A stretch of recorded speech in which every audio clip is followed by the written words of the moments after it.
Welcome to the February 10th, 2026 regular meeting of the Troutdale City Council. We'll start off with the Pledge of Allegiance, and I'm going to ask Jeffrey to lead us. I pledge allegiance to the flag of the United States of America and to the republic for which it stands, one nation, under God, indivisible, with liberty and justice for all.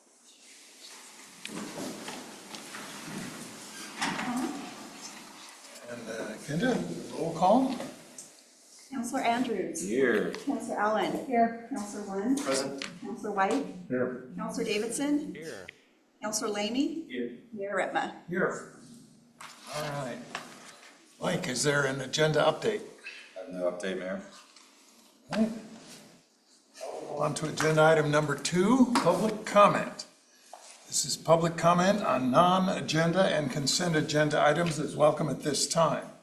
Public comment on agenda items will be taken at the time the item is considered. Public comment should be directed to the presiding officer and limited to matters of community interest or related to matters which may or could come before council. Each speaker shall be limited to 5 minutes for each agenda item unless a different amount of time is allowed by the presiding officer with consent of council. Council and mayor should avoid immediate or protracted responses to citizen comments. And I'll invite public comment. Let me start with anyone joining us on Zoom. I see Aaron. You're on. Aaron, You're muted though.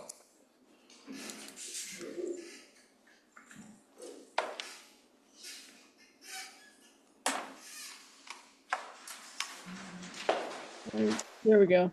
Hopefully that worked. Am I on? Yes. Great, thank you. Sorry about that. My name's Erin Janssens. The hat I'm wearing tonight is that I'm a longtime and now former member of the Town Center Committee who helped develop the 2020-2040 Town Center Plan that serves the city. During numerous outreach efforts and polling during that time that I was on the committee for several years, I just want to highlight a few points. And what the people of Troutdale value or valued at the time, and I don't think it's changed a lot, is they love the small town feel and historic charm of Troutdale. And that's what most people, when they say, what do you love about Troutdale? That's what they love. Also during this process, while on the Town Center Committee, we were giving in some elevations of the confluence area. And I'm going to get back to those in just a second. So I'm here today to request that before you council goes forward to approve any specific development or plan for the confluence area, I want to ask a few favors for you to consider. One is that you have those elevations looked at carefully. I question it. I don't have it in front of me, so I can't share it with you. I apologize. But some of it was very ambiguous, and I thought over ambitious of the elevations and how generous they were. So I think that they're questionable. 2, when a developer proposes a certain building height, find out at what height they propose to actually begin building at. So if the elevation that they're at, this actual street level or building height is going to be higher than the existing ground, right? So that's another thing. 3 is, if you haven't read through the Town Center Plan, please do know that there was a lot of conflict about this particular issue in specifically, and that the vast majority of people on the Town Center Committee really did not want high rises. And I believe if you go about and approve high rises, you are going to, even if it's separate from the downtown area, it is vastly going to change Troutdale's reputation. And that's a game changer. And it could go, it could work out well and it could work out really horrible. But please evaluate what a 55, 60-foot building would do, and also consider the demands that it would take on future fire resources also. It would change the demands for Troutdale's fire resources during a time that is really up in the air also. And I just want you to very carefully consider the impact, and that people of Troutdale really are placing an enormous amount of faith in you guys to work with developers who are trying to buffalo you into saying, we've got to do this, we've got to have height, we've got to have more because we've got to make more money. And it's really about the future of Troutdale and the kind of community that everybody here wants to live in. And that's what I had to say. Thank you. Appreciate it. All right. Thank you, Aaron. Anyone else on Zoom wish to? Mayor Redma, Paul Wilcox, Troutdale. Paul, go ahead. Thank you, Mayor.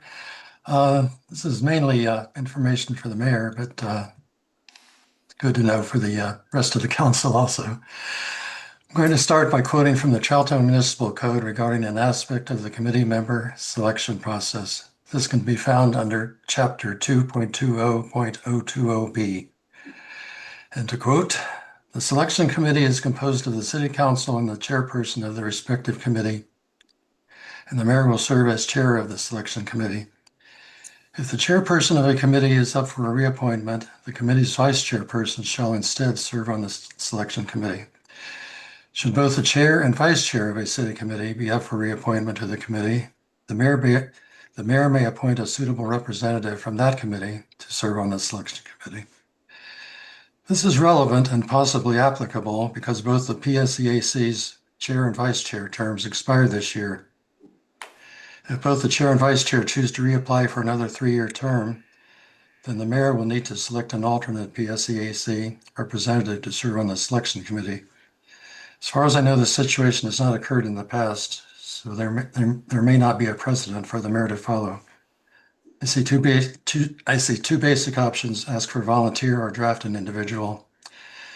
This decision would have to be made between the close of the application period and before the date of the selection committee meeting. If one or the other officer declines to reapply, then a non-applicant would be available to serve on the selection committee. Of course, if all 3 incumbents reapply, the longstanding practice of nearly always reappointing them might only require a decision as to who would be the committee alternate.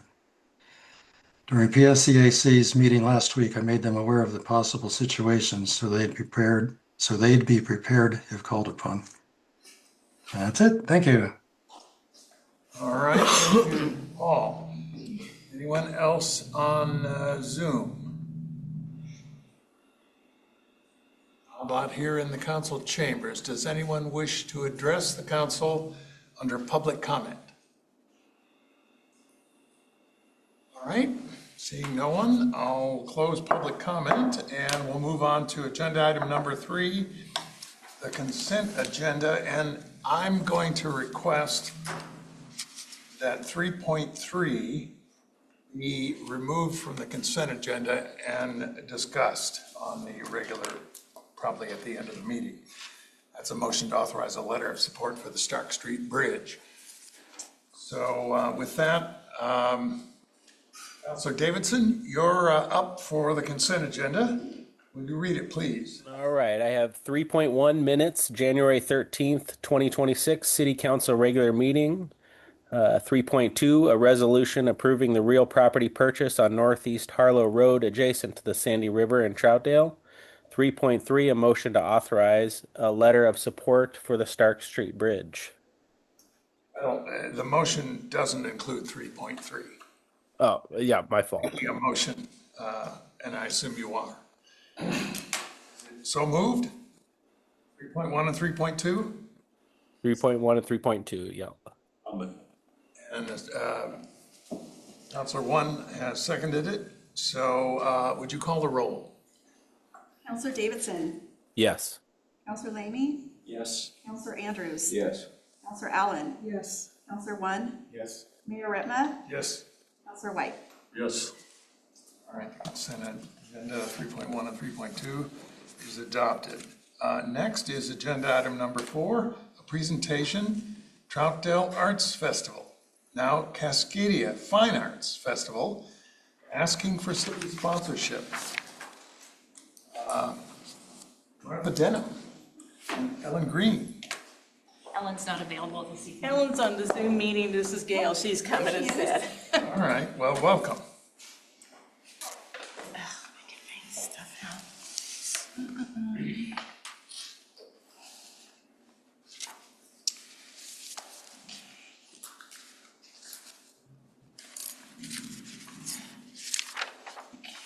Well, thank you, City Council, for inviting us to come tonight. We appreciate your interest in always supporting this arts festival. I brought with me, it's not in your packet, but what I'm going to talk about is the letter that I sent you guys. You had it all in your packet. So a little more information about what was in that letter. And that's what this stuff is. It's, if you want to look at it, I have it available for you. Or if you want additional information, I can always email it to you too. So I'll just go through it, and if you want to look at something more, raise a hand and we'll get it to you. Anyway, let me start here.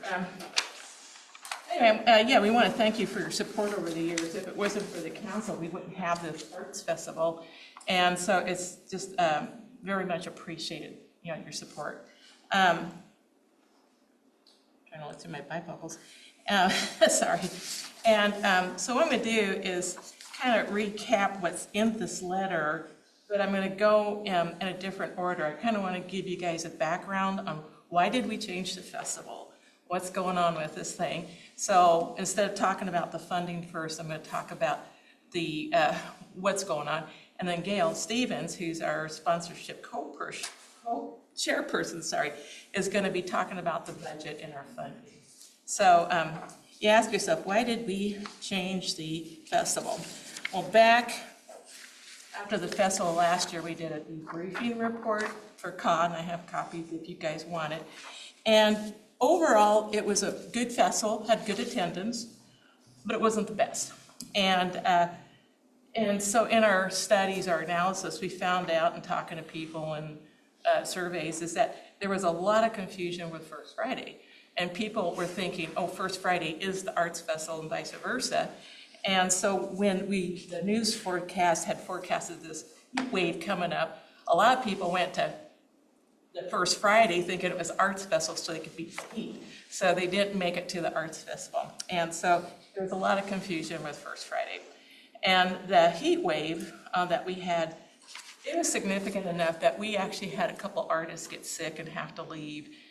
We had a misting tent, we had water, we had ice, we tried to mitigate whatever we could, but it was just too hot. And so that really kind of really killed the attendance.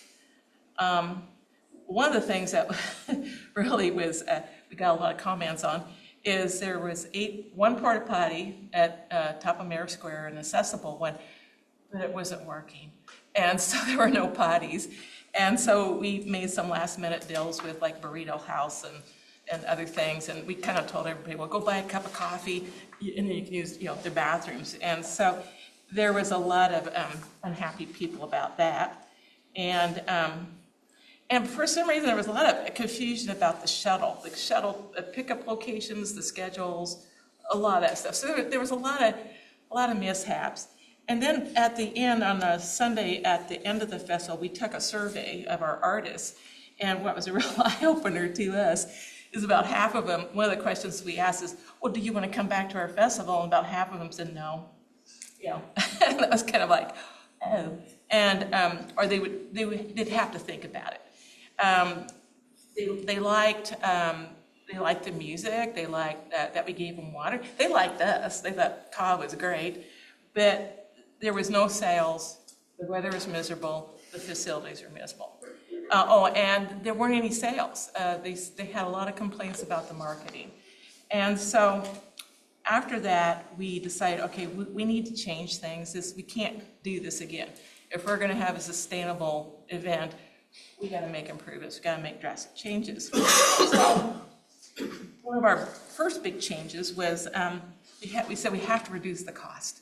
And unfortunately, one of the biggest costs was the event coordinator, huge cost.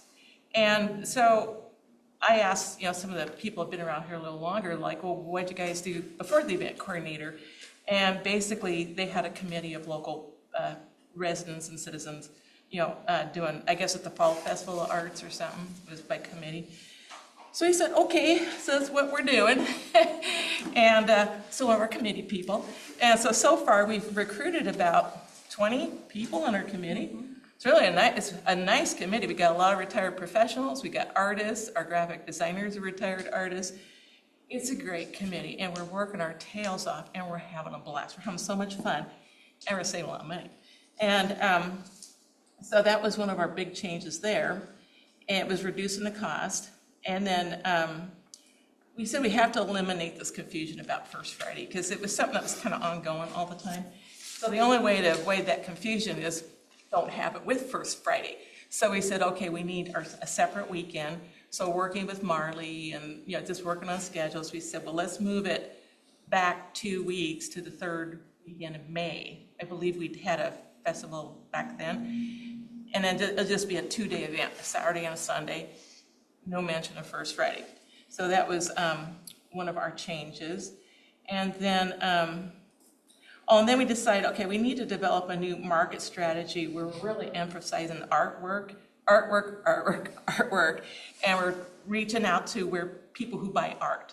So what we got going is, this is the catalog from the Open Gorge Studios. So we're doing something like this, where when our artists that are going to come to the festival submit pictures of their artwork. So we've got all of our literature as artwork. We have a whole list of, let's see, I got in my packet here, we've got the catalog. Oh, we've got websites now, something we didn't have last year. And so we have, here we go. So we have a new Facebook booth. We have digital marketing. We actually on our board, we have a young fella who does websites. So we have the Cascadia Arts Association website, and we have Cascadia Fine Arts Festival website. So we have Arts Festival now, where we're showing the art. We're doing direct marketing, signage, photography, posters, a new artist catalog. We're going to get into the Portland Monthly, new Outlook banner. So I showed you the catalog. We're going through the chamber. So we're trying all kinds of media that either promotes art or whatever through websites or Facebook. So that's how we're promoting ourselves this year. And of course, the usual posters and postcards and stuff. And so we're doing that. And and then how do we get our name? Well, we decided to go back and rebrand this festival, because unfortunately a lot of people don't know where Troutdale is. It means nothing to them, And so, but what means something to them is the Columbia River Gorge, and that we're at the gateway to the Columbia River Gorge, which is kind of the tagline of the city, right, with this gateway. So we're kind of going back to that identity, saying this is where, and tying it back to the beauty, the culture of the area. And while you're here, oh, by the way, there's all this wonderful stuff to see. So we're really kind of going back to that identity. And hopefully attracting more visitors. And so hence that's where we got the Cascadia Fine Arts Festival, so that the Cascadia, which is our name, also ties in with the Cascadias, the fine arts. So that's part of changing our name. And then the other thing we decided to do is, part of the issue with having an event coordinator is that's the person that everybody sees. This event coordinator. They didn't know who the heck we were. We're the organization that hosts this. So the other advantage of it is we decided we really want this to be a community event. We want to use our local businesses. We want our residents to participate. We want, so when I think of community, Troutdale, Wood Village, Fairview. And so we're trying to use local businesses, local volunteers, make it an event for the whole community, and that's kind of what our philosophy is, and that's pretty much what I was going to say on this. And then at this point, I'm going to let Gail talk. And then if you have any questions, I'll be glad to answer your questions. So, and I'm going to point to Ellen because Ellen and Martha put together an initial budget, and really I kind of put another budgeting set of eyes on it to take a look. And they really have reduced their costs. So from a sponsorship perspective, I know there's $15,000 in the budget for sponsorships for this program, but the organization is only asking for $12,000 with an in-kind utilization of $3,000 to pay for the park staff that end up working that weekend to help out. Because one, we want to reduce the financial impact and the need for it, but also recognize this is the first year of the rebuilding of kind of the new way about it, and there's still a lot of things that the group is learning. And additionally, we've only started looking at grants to help for this year. Martha's already working on a grant in order to allow for having fully accessible porta potties, as well as accessibility and safety, the utilization of professional flaggers, as well as other things along that line that hadn't quite been in place in before, or had been rolled into other costs. They worked really hard in building. They got back COG got back their nonprofit status. So by that, it's also reducing the cost and what we're calling in-kind donations, that discount. While the cost would be, say, $5,000 for an item, it's only $3,500 because of it's a nonprofit. So by doing that, by getting back their websites, by focusing on the website, we're also looking, we already, the request that's before you tonight would qualify you in the Michelangelo category of sponsorship, which puts you at the full page ad inclusive. That'll be highlighted. Marley already knows about it. She already knows what she wants to do with that space. So it's going to continue to be advertisement for the city of Troutdale, things to bring.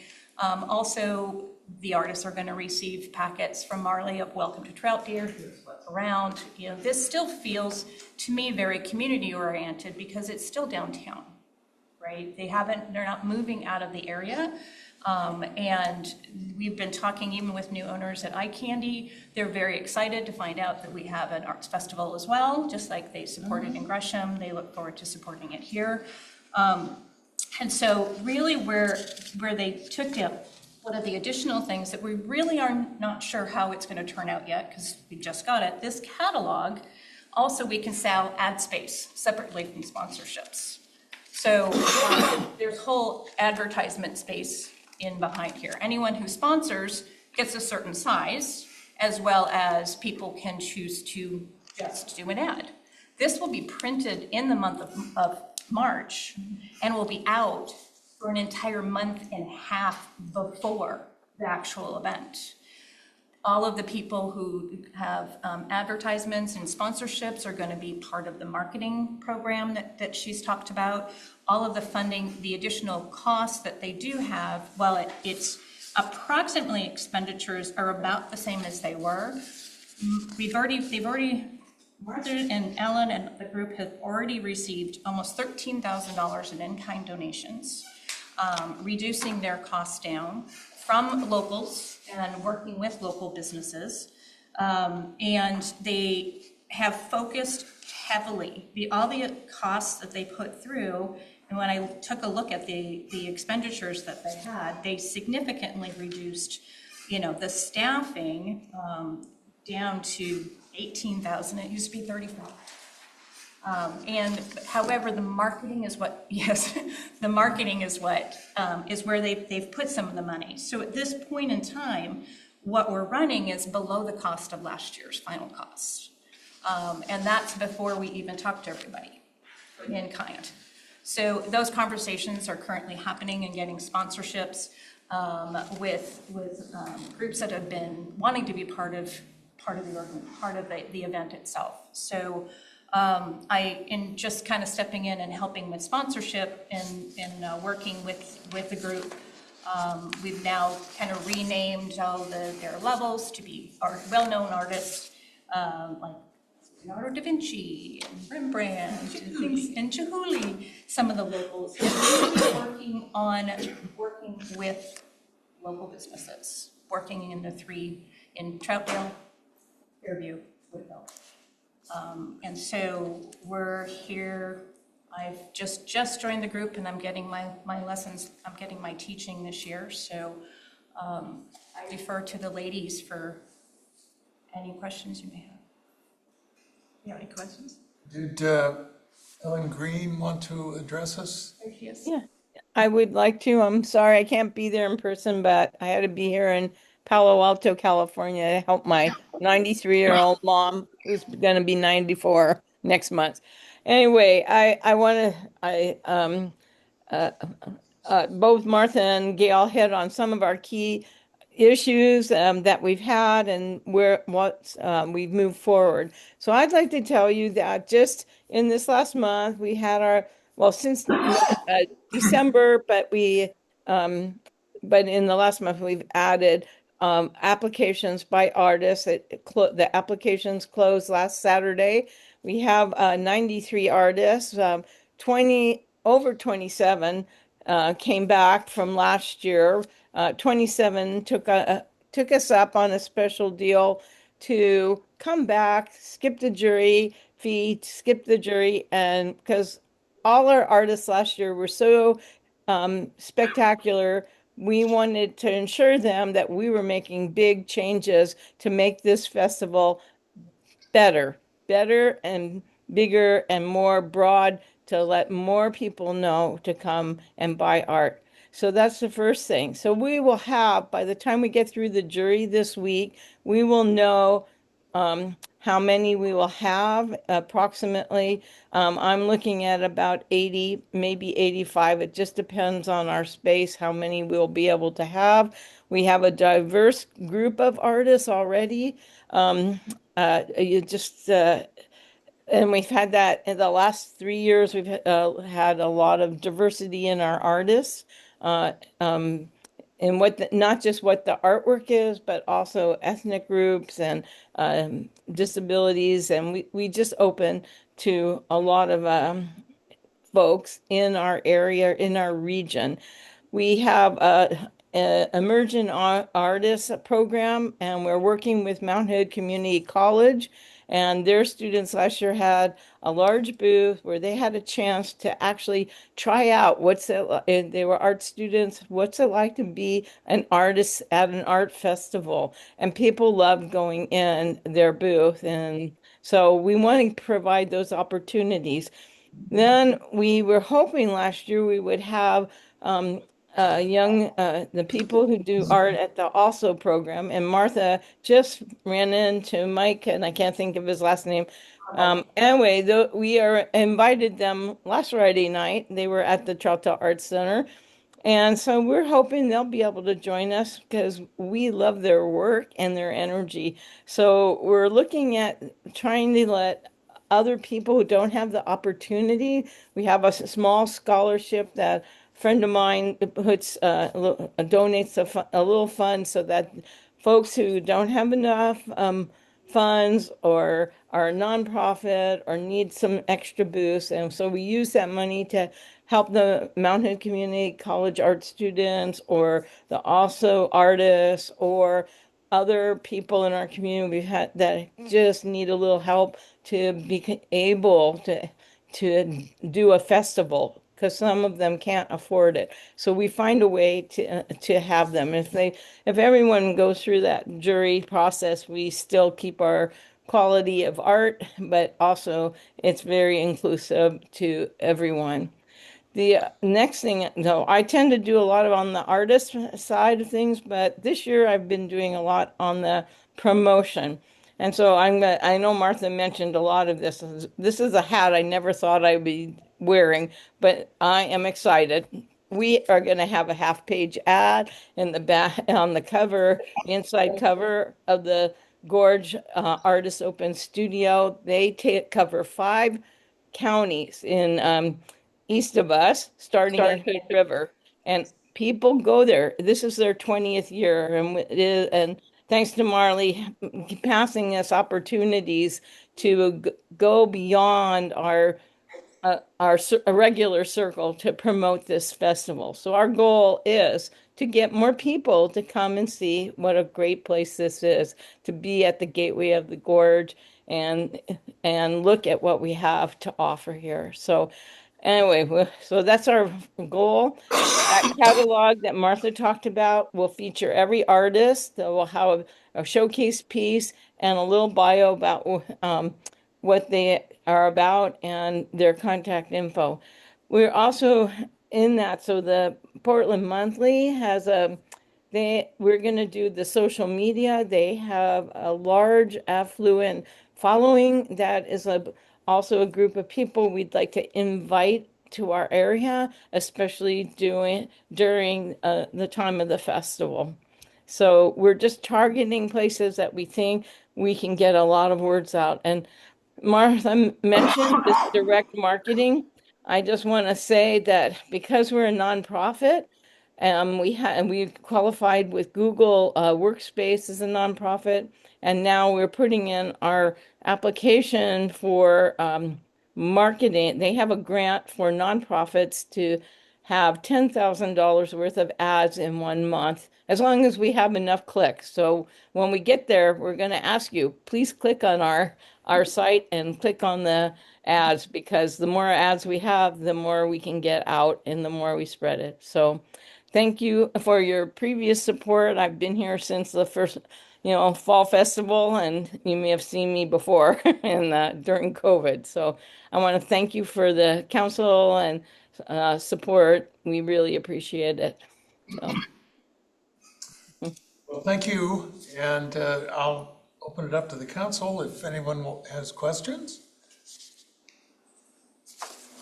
I have a quick question. Yeah. I wasn't able to find it on the site, but just curious, what donation tiers, I guess, do you guys currently have? So we currently have yes, we are currently still working on the website, and it's trying to keep up with everything that we're doing every day. We have Leonardo da Vinci at a $5,000. We have Rembrandt at $2,500. We have Vincent van Gogh at $1,000. We have Claude Monet at $500, and we have the Dale Chihuly, which you can pick anything you want, because it can be as expansive as his glass or as small as those beautiful pieces and particles of glass. Okay. And we have already designated several sponsors that we're looking at, and we're looking to at least get 1 to 2 in each of those categories this year as part of our plan. And I'll just add too that part of the reason you're not seeing much on the site yet is Sean was waiting for the call to artists to finish, because then once that happens, we're just going to get inundated with all kinds of stuff. So it's being written, but it's only in review right now. It hasn't been posted yet. If you printed up all your So for each, I was going to say another thing we're doing, once we have all our artists by March 1st confirmed, we purchased from Zap application an add-on called the Gallery add-on, and that will rotate on our websites. And just to remind you that because we're a nonprofit, our websites end with .org, not .com. So just so you remember that when you want to check them out. And so starting March 1st, you'll see a big change in what those websites look like, as well as we're going to be getting started up with Facebook and Instagram and pulling all the artists that we know are already confirmed now. And you'll start seeing that on those sites as well. So. Well, I apologize. I didn't print a set for, I wasn't sure what to bring, so I brought 3 sets, and I'll hand them out. Okay. And if you want more, I'll email them to you. Or I can, or that's fine. That'd be great. Okay, great. Oh, I was going to mention too, I'm sorry, is so the also artists, they're just trying to start their own gallery. It's called Inspired Infusion Gallery. And so I ran into them Friday night. And so I said, hey, let us help you. Why don't you have a free booth space on the festival? And so they just replied back that, yes, they're going to join us. So we're real excited about that. Yes, Glenn. Hi there. Well, thanks for being part of this. I've been involved since the first one. Yes, you have, and we use your parking lot. It's had its ups and downs. Weather's been a big factor. Usually when we have problems, it's the weather. And that day was not like no other. It was so hot. It was horrible. I was walking around with an umbrella and people were going, that's a good idea, you know? Yeah. The sun was so intense. It was very hot. Anyway, with that said, Troutdale has a big art community, and it's probably our biggest event of the year now that we've kind of gone through kind of festival burnout, and so I don't want to see us lose this one. And it really is a good way to advertise our town and feature our town. And anytime we can get new people to come in and see our town, I think they're going to come back. So that's kind of the goal. It's not just an art festival, it's a way to showcase Troutdale. It's a lot of work to pull off, and the only real complaint I've ever heard about it is that we need to showcase not just our artists, but also our restaurateurs and our business owners, every single one of them, and even the food cart folks. And I think somehow they need to be given first choice or preferential treatment, and if they don't choose to participate, then we can look outside. But that would be my only feedback. That's actually the agenda We that have I an have answer for this for you. week. Okay, I thought We I have heard a full that. plan of first going to our restaurateurs and truck and the vending trucks, going around to them, especially downtown, to allow them to come out have a spot on the street, or have advertisements, so we make sure that they're included. Give them a good notification on what the dates are going to be, what the timeline is going to be, so that they can make appropriate planning for staffing and stuff. advertised in the And they'll be catalog. advertised in the catalog, The as well as, websites. and then if they join us in, they have a space, we'll start putting their ads and their logos out on the digital marketing is the biggest piece, Glenn, and I believe Councilor White, that we're really focusing on trying to bring everybody to that site and to be included, because it is downtown Troutdale. It is the whole group in there. And so definitely having, that is our, in fact, Martha's in my focus the last couple of weeks. Now, is your new group going to be running the festival along with staff's help? Is that the plan? Oh, yeah, we're in this all the way, yeah. And then I wanted to add, we're not bringing in any other, no brewery people, no ice cream people. We're just gonna focus on who's downtown in Troutdale. What are the restaurants in Troutdale, the food carts in Troutdale? We're not bringing in people from outside. We're just doing those who are in the area. So that's our plan. We don't want to serve food. We want people to eat food and enjoy art. That's what we want to do. And we have one other thing planned that we didn't talk about, and that was also because some of the restaurants on Saturday night get worried that people won't come. So we decided we would splurge with a live band from 5 to 8 p.m. on Saturday to draw people downtown to eat out and look at the art and buy art. And so that's another part of our piece of our schedule. So Well, I'll add to that is one thing that was never, well, on our website that was never featured is on the event page, plan your visit. So what we're going to say is, oh, by the way, while you're here, check out, and we're going to actually list the restaurants, and if they want to come out on the street, we'll put links to their menus so people can actually check them out. And like must-see stores like, Red Trillium and, these must-see businesses. While you're here, check these out. So we're really going to try and emphasize that there's a lot more to the festival than what's on the street. And we're also in discussions with, the Troutdale Arts Center, because while they're physically separated from us, there's still amazing art that's down there, and artisans that are there every day. And so they're part of the committee that's putting all of the work together, and they will be highlighted as well in the catalog. So we're still working out the details of it, but yes, we want to make sure that that's also included. Thank you. But don't forget to go down the street. And I'm glad you asked that question because we had the answer. That was a good answer. Anything else?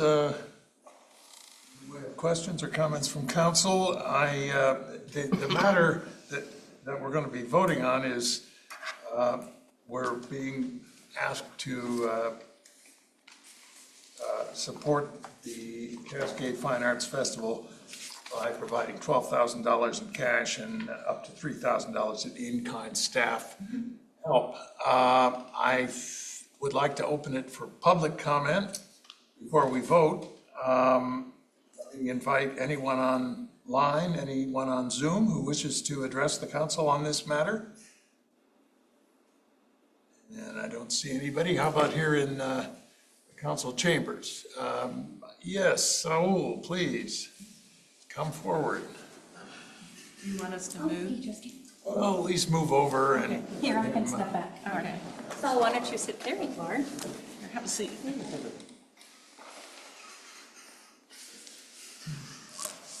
Good night. My name is Saul Pompeo, and I come to only one question. We want to every event in downtown Troutdale, they can help our business. We are very excited when do events. We want to participate all the time. My question is, they go to allow to put our tables and chairs outside to our business, or they go to block the whole front? What we're going to do this year is we're going to give the business of mainly the restaurants, because we want people to eat downtown, the opportunity to buy a space for the same amount as the artist. But with that, we're going to advertise you in our catalog. We're going to put you on our website. We're going to blast your name all over the place. And if you work with us, you give us a link to your website, we will put your menu online so that people can see what you serve. Because yes, we want Italian food out there. My question is because last year I asked for put the tables and chairs in the front of my business, and I request because my front is site for three spots, and I asked for 3 spots, and they told me only 1. Later, when comes the event, they only put 1 put in the front. That means for my business, only 1 space. I cannot pay employee to serve it. Okay. So very small. How many spaces you go to put in the front? How much I need to pay for use the front of my business?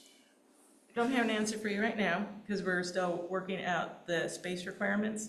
With this construction down the street, it's going to affect how we space everything out. But we can certainly have that conversation later. I want to we want to work together. The business, because already many people visit our business. We can help you to bring more people. Because when you block the street, you understand we don't have any our regular customers.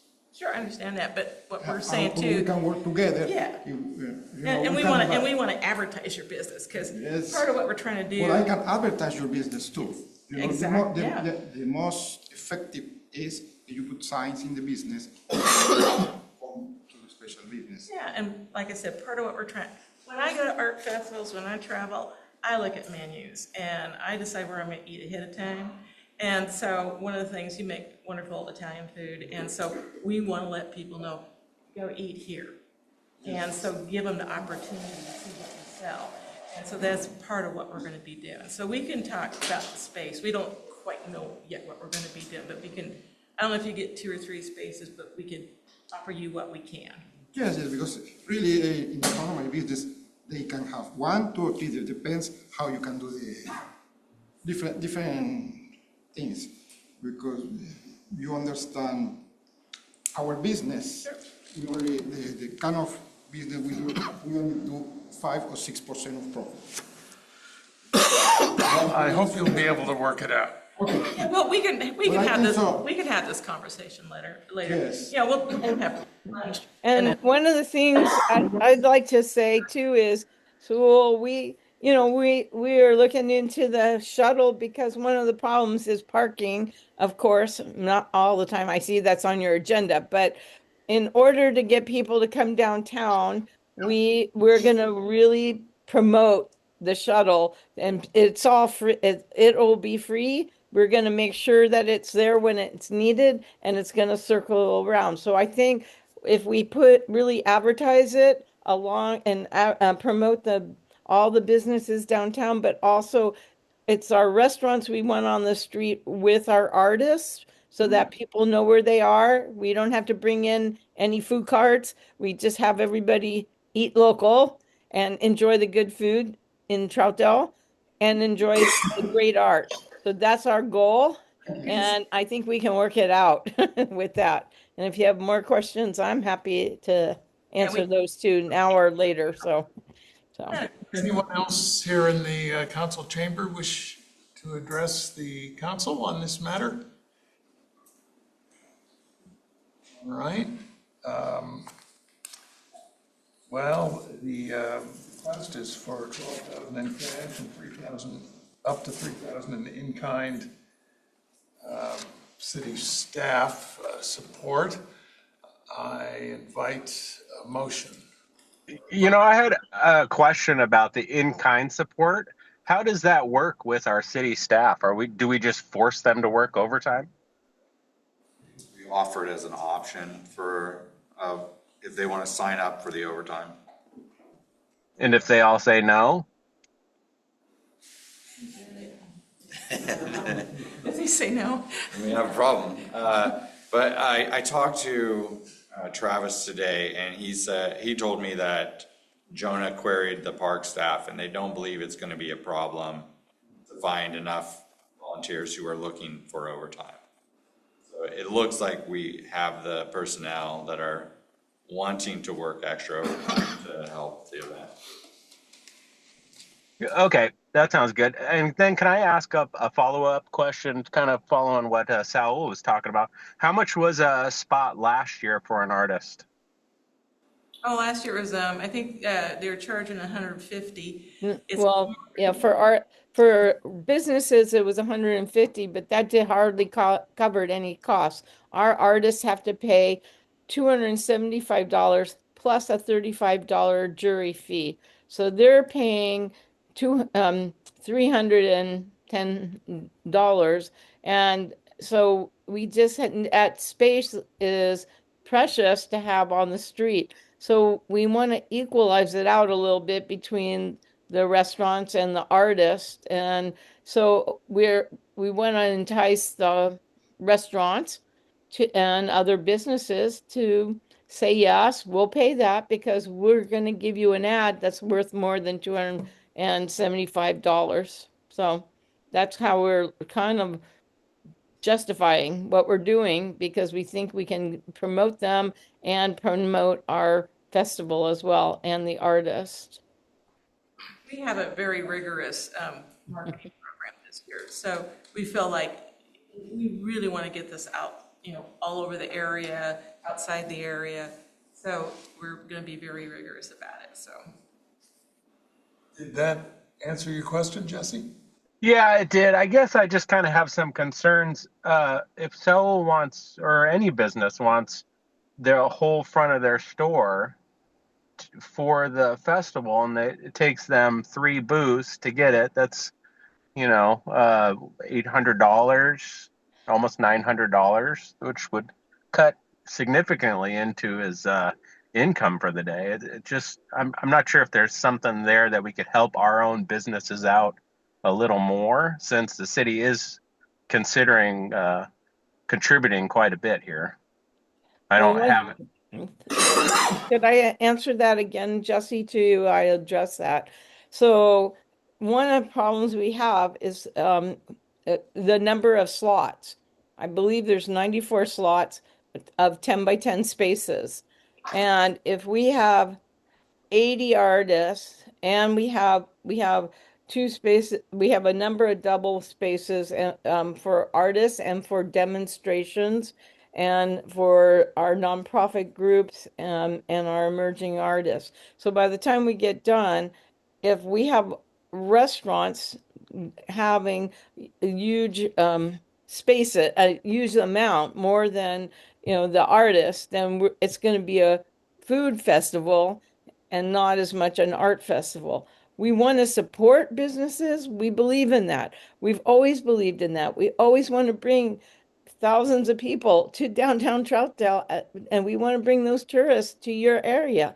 But, and with the construction down the street, we may have less booth space. We just don't know right now if that's going to be done in time Doesn't look like it, but maybe, so we're trying to balance everybody's needs, and we need to make sure we have our artists featured as well as promote the businesses, because we do want to bring it home. We want the hometown Troutdale to be seen in other places in Troutdale that people will enjoy, come back to. So. Other questions?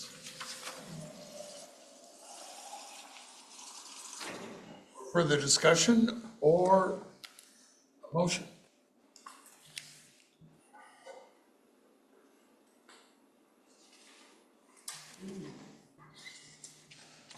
I'll make the motion, I just gotta find it. Oh, sorry, I was on another page.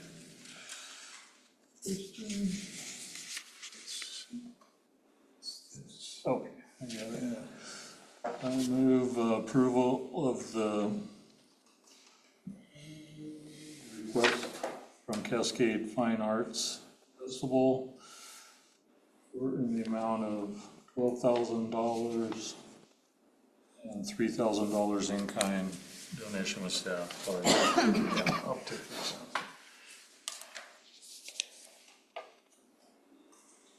Second. Any further discussion? All right. Kenda, please call the roll. Counselor Davidson. Yes. Counselor Lamy. Yes. Counselor Andrews. Yes. Counselor Allen. Yes. Counselor One. No. Mayor Ritma. Yes. Counselor White. Yes. All right. We made our donation. Thank you, appreciate it. He's here for you if you want to see him, and let me know if you need more.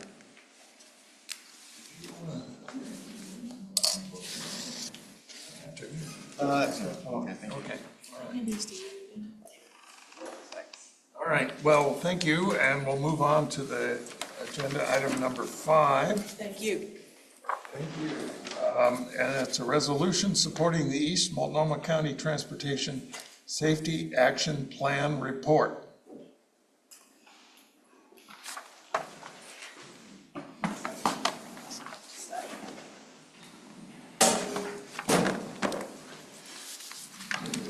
Good evening, Council. Good evening, Mayor. I'm going to pull up this presentation really quickly.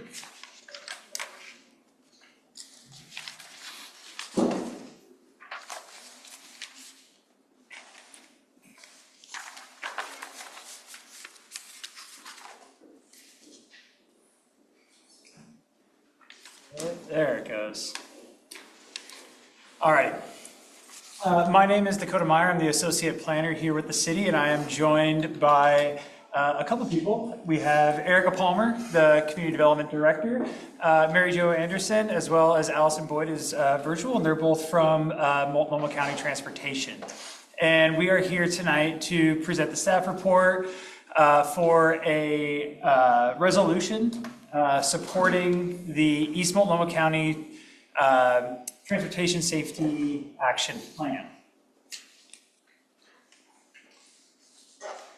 Tonight's purpose is to provide the council with an update on the East Multnomah County Transportation Safety Action Plan, also known as TSAP. Answer any questions that you all may have about the plan and the project, and for council to consider a resolution supporting the planning efforts that have gone into this plan for East County. What is a Transportation Safety Action Plan? A Transportation Safety Action Plan analyzes safety issues, community concerns, and crash patterns using a safe system approach to develop projects and strategies aimed at reducing or eliminating serious injuries and fatalities for all road users.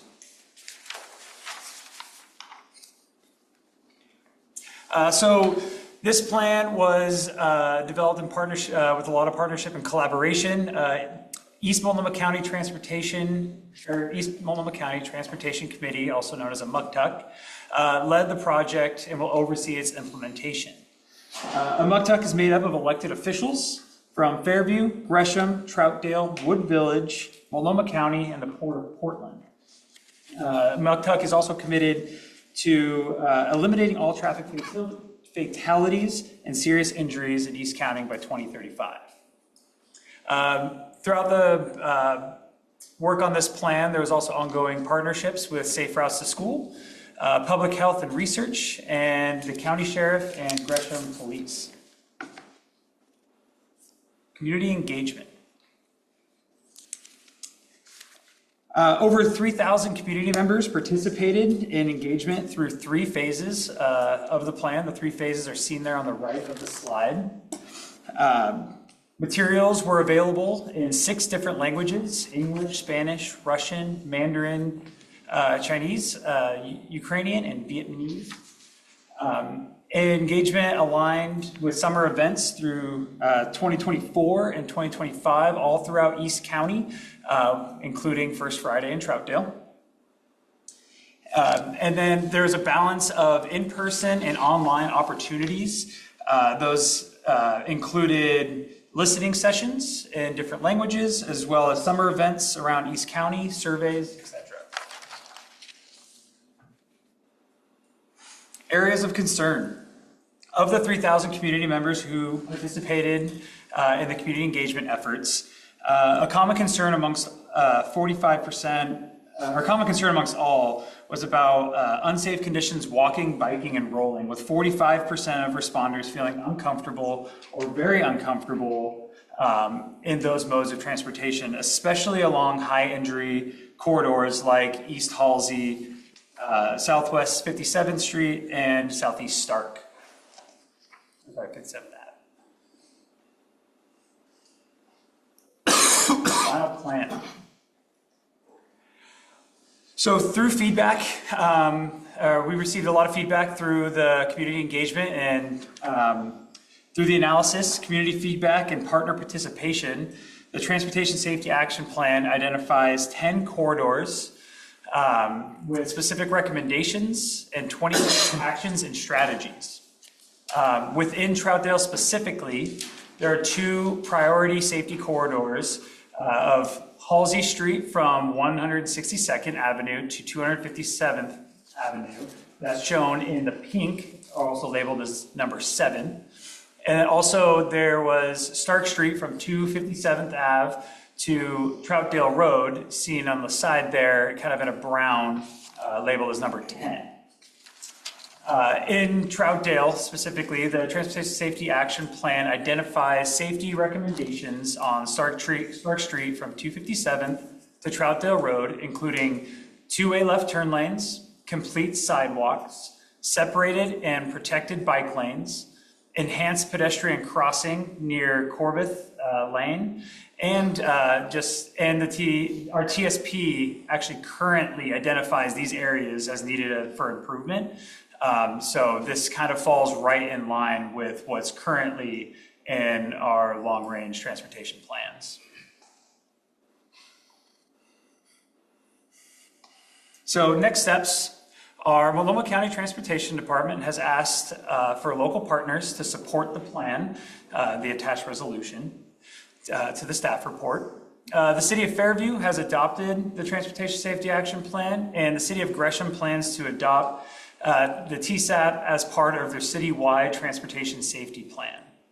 It is important for us to demonstrate that all affected partners are aligned when we go to seek for funding for these projects. And there is a note there at the bottom that states supporting this plan does not require Troutdale to allocate funding for the identified project. It's just supporting this plan helps that all of East County partners are together in this plan. It's better for when a MUCTUC and Multnomah County go out to seek funding for these upgrades that need to be done in East County. And that's it, short, sweet presentation, and we're happy to answer any questions. Okay, well, thank you. I happen to be the substitute on a MUCTUC in December. Don and I talked about this, and so was familiar with this plan. And at that meeting, the resolution presented to us suggested that we would consider adoption of this plan. And I am very disappointed in the resolution that's in the packet because it doesn't have any reservations except in the findings. There's a reservation, but I specifically, at the December meeting, objected to the inclusion of speed cameras throughout the plan. It's in there all over the place. And Troutdale, well, we don't have any. I've always been opposed to them. I don't know. I object to adopting a plan that one of its features is installation of speed cameras.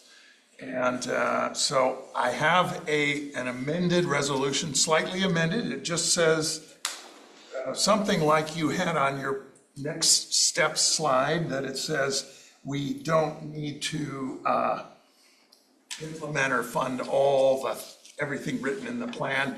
I think that needs to be in the resolution after now, therefore, not in the findings at the beginning. I'm a lawyer, forgive me, but I just want it to be nice and clear that Troutdale, we certainly support the public safety goals of the plan, and I'm happy to state that. But anyway, with that speech, that's my comment on this. I don't, the plan itself has a worthy goal. It's just, I really am, resent the resolution being brought to us as being just a blanket endorsement. That's the way I read it. Even though you had in your slide that it was not necessarily a blanket endorsement, it's not clear enough for me. I'm a little picky on that, and forgive me because I am a lawyer. So, but after my speech, I'll open it up. Anybody else on the council wish to comment? I had just two comments. One, in the committee, when we talked to you about our concerns, we were never listened to because you did what you wanted anyway. The concern that we have is that when you did the bike trails, the bike down 257th, isn't that we needed the bike space, it's that Multnomah County does not keep those streets clean. That was the concern that we had, and that was never addressed. My concern is that when the roads get dirty up there, who's going to clean them for the bikes? Because they're not going to use it when it's unsafe. And so, and the speed cameras, we talked about that in the meeting. We said that we didn't want them, and so those were the two concerns that came to my mind. Other comments? Yes. What were the safety goals for the Halsey corridor? Was it just addressed Stark, which I agree with and think those are great. I've been hoping for that since I was a little boy. But is there any specific safety goals for Halsey? If you can find the cut sheets, they are on our website for it. The 10 different corridors, you want to add that they're numbered, but they are not in order of importance. They're just randomly numbered, so they aren't set up. I think that one is I don't know which number that was. I think it was 7. 7. So on our website. And I just want to say to you, the council last year in 2024, I guess 2024, it wasn't last year, close enough. But we went ahead and we adopted the Halsey Streetscape Linear Plan. And that plan really focuses on safety strategies for Halsey Street from Fairview all the way down to 257th and East Columbia Highway. And this action safety plan kind of really focuses on those same street improvements on Halsey. But are they like separate entities, like the Halsey Street plan that we adopted then and this, are they talking to each other? They we are. using that? Yes. Okay. I want to make sure that those safety concerns would be in here because that's what is applicable to us. And I think that we've had conversations in the past with Edgefield that they would be willing to promote their patrons to actually come into downtown Troutdale with bikes or something if that area, if that corridor was deemed or safe or improved. I mean, anything would improve it right at this point, but I want to make sure that that's identified because I think that would be a big gap for me, not specifically identifying like you had identified with Stark. We also want to say, we hear you loud and clear about the maintenance issue for having the street cleaning and the road cleaning. We definitely heard that in our public outreach as well. And it is something that we know that we need to address. And it's, yeah. And I want to say internally, working with Multnomah County Transportation Department, we've been having those conversations about maintenance. They're ongoing. And I think our two agencies know the valid concern for the Troutdale community and who's maintaining those bike lanes when there's an ice storm and there's gravel all over the road that needs to be cleaned up. So the gravel isn't there for a 3-month period because we've all seen that happen over the years. So we are having those internal conversations and we hope to come to, some agreements here in the future. That would be my next thing that I was going to just touch on. And I've had a conversation with Mike about this.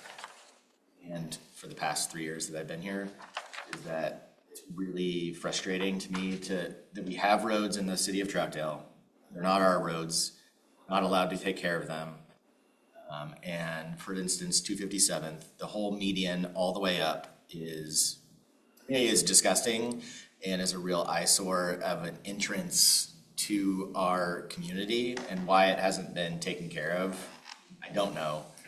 But then also hitting on the bike lanes and the sidewalks, it was something we talked about with when they redid 257th this last year.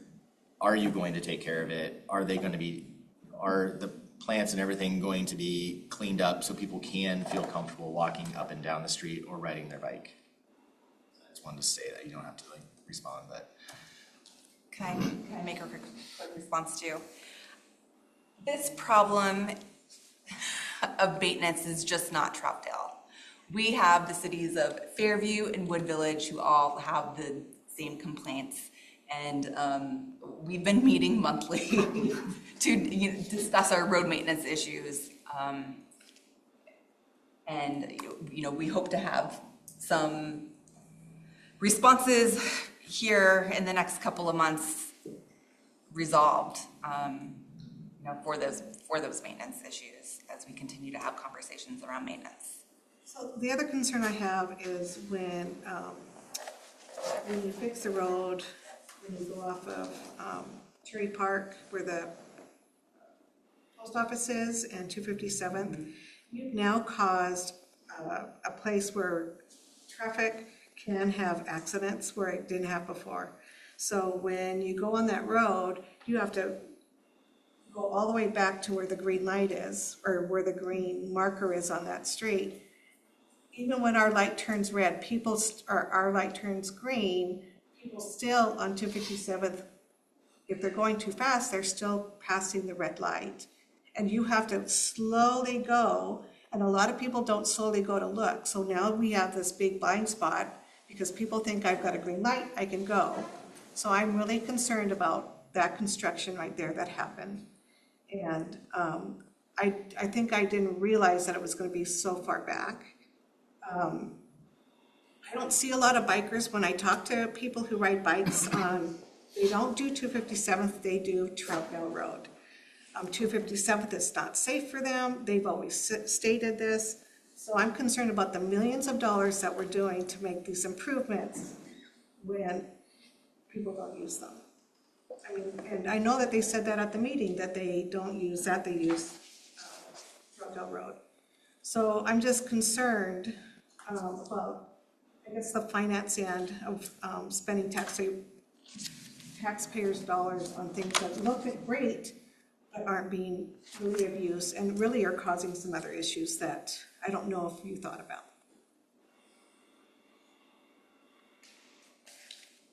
I just wanna is there a safety plan for in there? Yep, I just, so I have it pulled up here in the cut sheets. The plan is available online too. And then so it's just under the recommendations. So for corridor wide for Halsey, the safety recommendations are lower speed limit, narrow vehicle lanes, separated protected bike lanes, bicycle conflict striping, enhanced pedestrian crossings, sidewalks, curb extensions, and then there's a summary that you can read of the safety improvement options further down in the plan. Thank you. And part of that's for the entire corridor from 164th to 257th. Do you have just a cross section you can blast? Oh, yeah. But if we were to adopt this with either how it's written or how Mayor Ritma would prefer it, that language is included in our overall support of the plan. Is that my understanding? Yes. Okay. And then just really quick, on one thing, and I first say I appreciate you two having these conversations about basically upkeep, and I just want to be a little direct and say, and it's not like, I know that you guys may or may not have been here in the past, but I think it's vitally important that we nail this down now. It should have been done years ago, that we have a plan for keeping up our roads and keeping them clean and keeping them safe. And it's very disappointing to me that it still looks like it is. And so I just want to clear on I appreciate you having I hopefully we can get this done. I hope it was 4 years ago, in the next couple months, and that would be great. And we can actually see some action. This is just like a cross section of Halsey within Troutdale, or right next to McMinimans here, and it just kind of shows how the sidewalks go away. As we know, that area, it gets very narrow, but this is also part of the Main Streets on Halsey streetscape plan that was adopted that Erica had mentioned earlier, because this is how it can get dangerous to travel along this area if you're a pedestrian. Here is an improved pedestrian crossing with a safety island, and so this is an example of more of those throughout the corridor in order to cross, but mainly it's narrowing the lanes, widening the road, adding bike lanes that are protected, adding sidewalks. Those are the things that are that this plan specifically calls out for this corridor. Because as I mentioned, we know that section along Edgefield is a dangerous section for pedestrians to be traveling along. Dakota, are they talking about putting the multi-east trail on the north side or the south side of Halsey? The multi-use for during the Halsey Street transportation? I think it's on both sides. Yeah, I think it's both. It's both where it sides drops of the down. street. So it's like sidewalks, separation, and then multi-east trails. Correct. Yep. I believe, and correct me if I'm wrong, because I know you were involved with that a little bit more, that within this, because there's a pretty steep grade along Halsey here. So I believe they had the idea of having the pedestrian drop down. And then, so it's at a lower grade, so you're not next to the vehicles at all, so it's even further protected. Because the right-of-way for this road is actually quite wide. So there's a lot of room to work with there, within the right-of-way. And there will be several, it does multiple different things along this section, especially within Troutdale, how it drops down there, but it comes up, and the pattern changes, but it's all cohesive. It's just kind of done differently depending on what's the best use in the given location along Halsey within Troutdale. And of course, that changes all the way down the corridor, but we're just thinking Troutdale. Okay. I have one more question, if that's okay with everybody. The area between Stark on Troutdale Road going towards Beaver Creek Road, right in that region right there, that also kind of connects with Stark, and it's not identified in this plan. Is that one, because, is that not, I guess, why is that area not included in this? Well, I would say that the corridors that were picked, one of the elements that was used to choose them had to do with the number of crashes that had happened. There was data was collected and analyzed over a 10-year period of crashes on all of these corridors. So we took sort of where those hot spots of crashes were and layered that with the public comment and the public feedback. So it was kind of a combination. So it's not that that wouldn't be an important location to do improvements, and certainly if funding came to look at a specific corridor, we wouldn't go, oh, well, we're only going to do this part. So it's just sort of when we were making the plan, we had just a certain amount of, resources to focus on sort of specific locations and specific sort of ideas for things that we could do. So it's not one or the other. It's sort of just like how the data turned out. I will say that is somewhat surprising just on that note. I mean, I'm looking at your graph on figure 11 and it's showing like this far out, it's one of the worst upward trending spots with 99% confidence in terms of increased accidents. So, what page are you on? Let's see, that's page 24 in the document with the hotspots on crash trends over time. It's looks like the worst area in Troutdale. I was quite surprised that 257th and Stark wasn't even there. A little bit, yeah. We're looking at the stretch of Stark from 257 to. Mm-hmm. I saw Allison come up on the screen. I didn't know if she wanted to comment.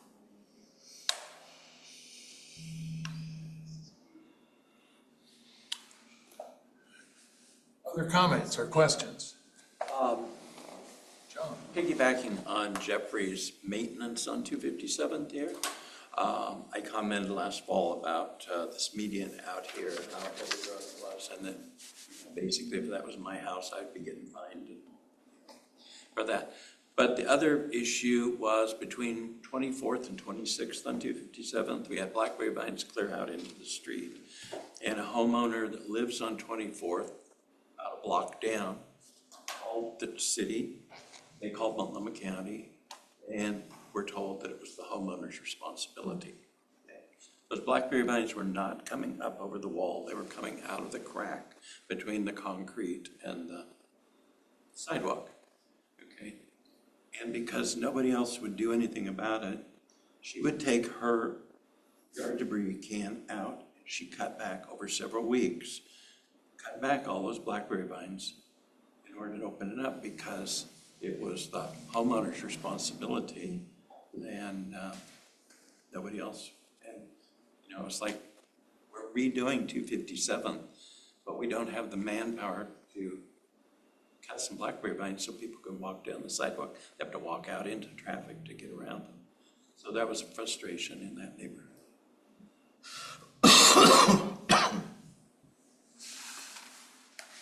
Glenn.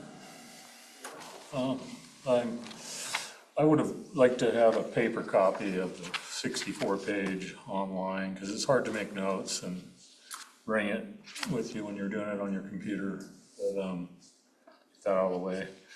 And I was curious about what is the plan? Does it call for a connection for the Springwater Trail at all? Okay.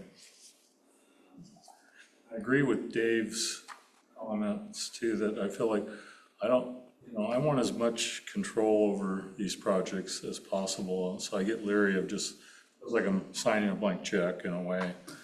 And I know we have very little say. We found that out on 257th. And I worry when they start shrinking lanes. And in a way, I think that makes it more dangerous. I drove a truck for a living, and believe me, it's hard enough with the lanes at the old widths that they were. And we're mixing bikes in with freight traffic. That's never been done before. So I guess, Dave, could you just explain your little change? Because I'm not a lawyer, so I wouldn't fully follow it. Yes, I'm going to propose, and the resolution would have to be changed for me to be in favor of it, that the title be changed to a resolution supporting the public safety goals of the East Multnomah County Transportation Safety Action Plan. In other words, not just the plan. Right. That in the findings, number 7, Troutdale shares in the commitment to creating safer streets and recognizes that this does not commit the city, I would add, to implementing or funding identified transportation projects within the plan document. I would want that change. And then finally, after now, therefore, section where there's just one section, the city council hereby supports the public safety goals of the East Multnomah County Transportation Safety Action Plan, period. And then I would add, in supporting the Transportation Safety Action Plan, Troutdale does not commit the city to implementing or funding identified transportation projects within the plan document. Excellent. That's the change. Those are the changes that I support.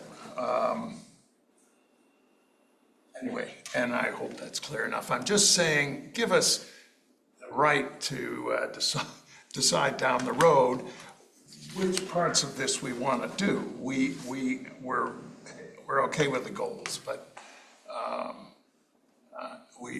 we're not just giving a blank check, as I think you mentioned, for every project. Others on the council? Otherwise, I'll open it to public comment. Yes, sure. I just want to ask you.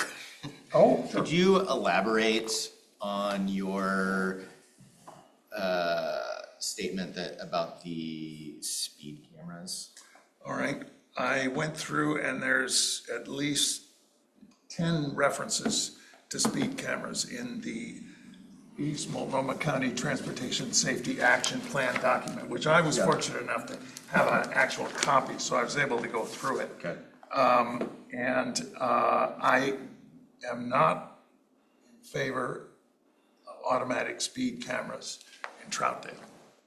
That's why I just wanted to know if. Want to know why? Yeah, please. Have you ever been caught by one of those? I never want to go back to that town ever again. I honest to God, they're heartless. They're completely random. I've always objected to them. If we want to charge someone with a speeding offense, have an officer pull the person over, find out who they are, get their driver's license, whatever they do.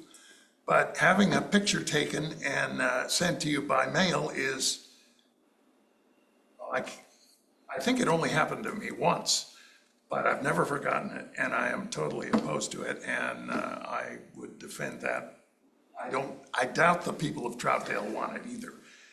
We only had one in East County over at Fairview Parkway for a while, and all I remember is how much it was hated. So it is not a good idea. If I remember correctly, we talked about that during the Safety Town Center. We talked about not doing the speed. And we also talked about not doing the red lights. So, I mean, those came up. And we were pretty adamant. Yeah, speed and red light, I lump them together. They're both, I was going to just mention that when we did the public outreach, I was at all the outreach events, and I was actually very surprised how many people in our surveys and in talking to people were in support of it. I thought for sure people would be like, no, we don't want them, we don't want them. So I was actually really surprised that people were in support of it when we. Well, if you're trying to defend it. No, I'm not trying to defend it, I'm just trying to say. I There were contend, people that have said that they were for it because they have been impacted by speeders. So, but I totally understand where you're coming from. my argument would be a lot of people who aren't driving cars maybe are in favor of the idea. Maybe that's it. That's all I can think of. Maybe it. Thank you for elaborating, I appreciate it. Always glad to speak on that subject. Before our council a couple of times, and we voted it down each time. And, you know, we're a tourist town, and Dave's right. And when I see those cameras, I think it's more dangerous because now I'm worried about getting a ticket. Instead of watching for pedestrians and cars, I'm looking for these signs to warn me where the camera is and that sort of thing. And I think it's a natural reaction for a lot of people to do that. But I do like the signs that warn you that you're going too fast. I would have no problem with those. The feedback? Yeah. Yeah. I think those are a great. I like those a idea. lot myself. We'll do that instead. Another subject.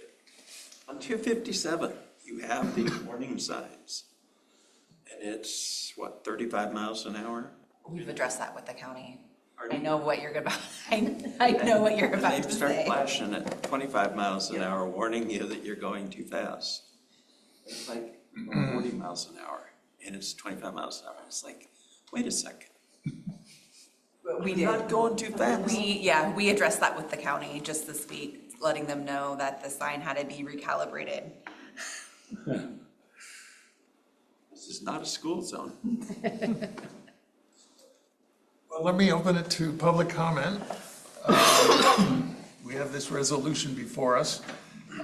Anyone on Zoom care to address the council on the matter of the East Multnomah County Transportation Safety Action Plan? Anyone here in the council? All right, yes. Please come forward.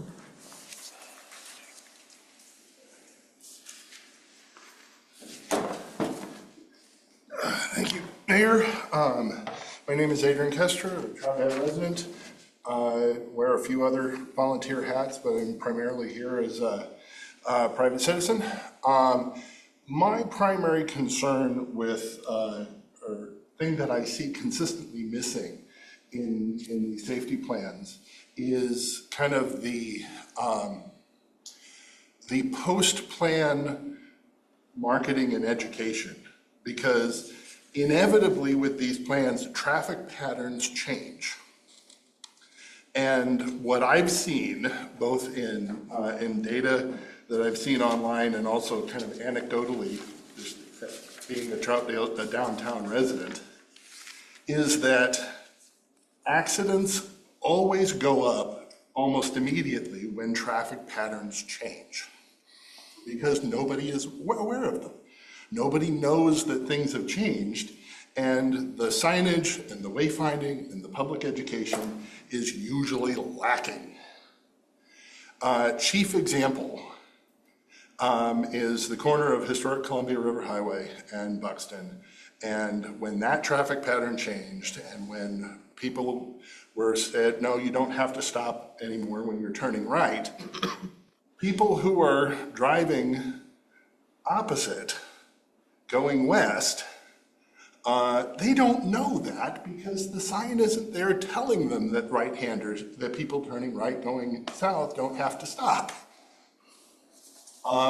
And all the bump outs on Buxton. People were very used to just passing on the right for people instead of waiting behind people that are turning left. That's a change, and that causes problems. That causes accidents. Cherry Park Road is the same kind of thing. People are not used to it, so there needs to be a lot more effort in the post-plan education of the public so that they know how, or they get better signage. Excessive signage probably is needed, so they know how to deal with these new patterns. as approved. Okay, that's all I had. All right, thank you. Howell?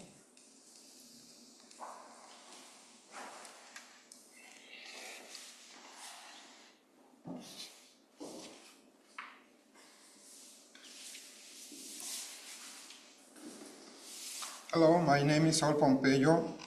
I want to say I really agree with you. It's very bad when they change the pattern, they reduce the speed, and they put a camera. You know, I drive in division for years. For years, the speed of division is 40. One day, they reduce to 30, they put a camera, and in the dark space. I have 2 tickets, and now I pay almost $2,000 in insurance. You know, in Oregon, it's illegal in Trump. The government can entrap the citizens. For me, it's Trump. Reduce the speed and put a camera. If you want to reduce the speed, because whatever reason, you need to advertise the people for long. And put a signs, and no sign for 2 months, for at least 2 or 3 years. Because we learn, you know, before when I come to Troutdale, I take division because it's 40, 45. It's very quick. Now it's 30 because somebody have idea put bike lines. And it's very slow because it's very narrow. And they put a camera and put tickets to everybody. So if they put the cameras around here, please, they need to put a signs at least 1 or 2 years. It's a camera and it's to reduce the speed. Another thing I want to talk in is in the avenues is very many accidents because the avenues are very dark. Always when kick somebody, it's because that person doesn't cross in the crosswalk. And it's very dark. When you're driving, if somebody's in the sidewalk, you don't saw because it's very dark. The lights need to put on top of the people because when you're driving, you need to watch the sidewalk. In only one side of the avenues have lights. In the other, it's completely dark. How you can saw the people walking around? Most of the people have accident when cross is because they are drunk or homeless, and they are wearing clothes dark. You don't saw. If you saw when they, but if we have light, more bright in the avenues, you can saw the people potential can walk, and you can alert. But at night, it's very dark. You're driving everywhere. And about the bicycles, I'm coming from another city, and you can walk everywhere. But this high density, the people around here cannot ride a bicycle for go to subway. It's very, no, somebody coming a bicycle tonight? No. We love bicycle for make exercise, for go fun. Because one of the most valued things of the people is our time.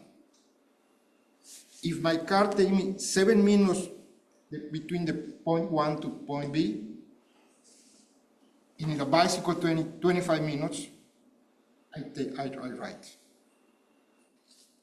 Because the most valued thing of any person is their time. And in the car is the most faster, that's how we do. So if you take out the parking for the small business disappears. In the city I comes, they take all the parking for the avenues. You can saw the picture 40 years later, because that idea of 40 years ago. All the small business disappeared. Now only big companies go. They have enough money for pay the parking. When you disappear the parking for the small business, you disappear the small business. Thank you. Anyone else care to address the council on this matter? All right. Well, we're faced with this resolution that I read the wording I would like motion to be, I'm not able to make motions, but did anyone get it down? Otherwise, you have it. Mike, you have it. All right.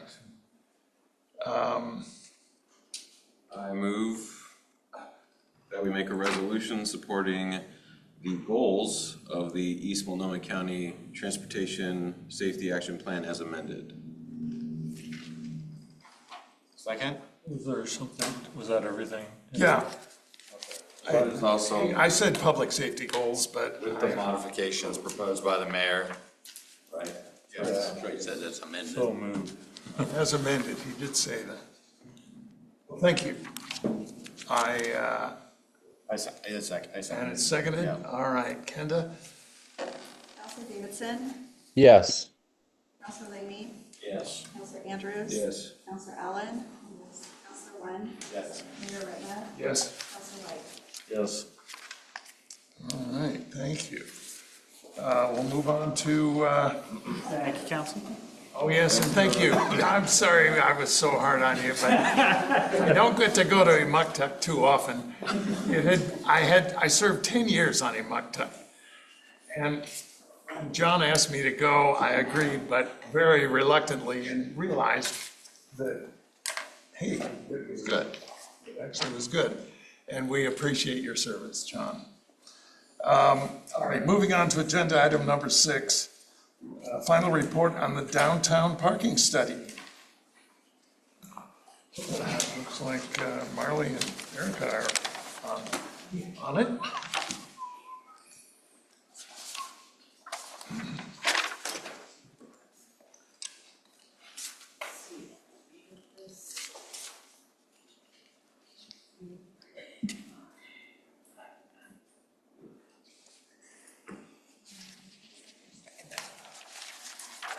They put a banner on the top of Zoom. You can't see any of the ribbon and anything. So I think you guys, see this. Yes.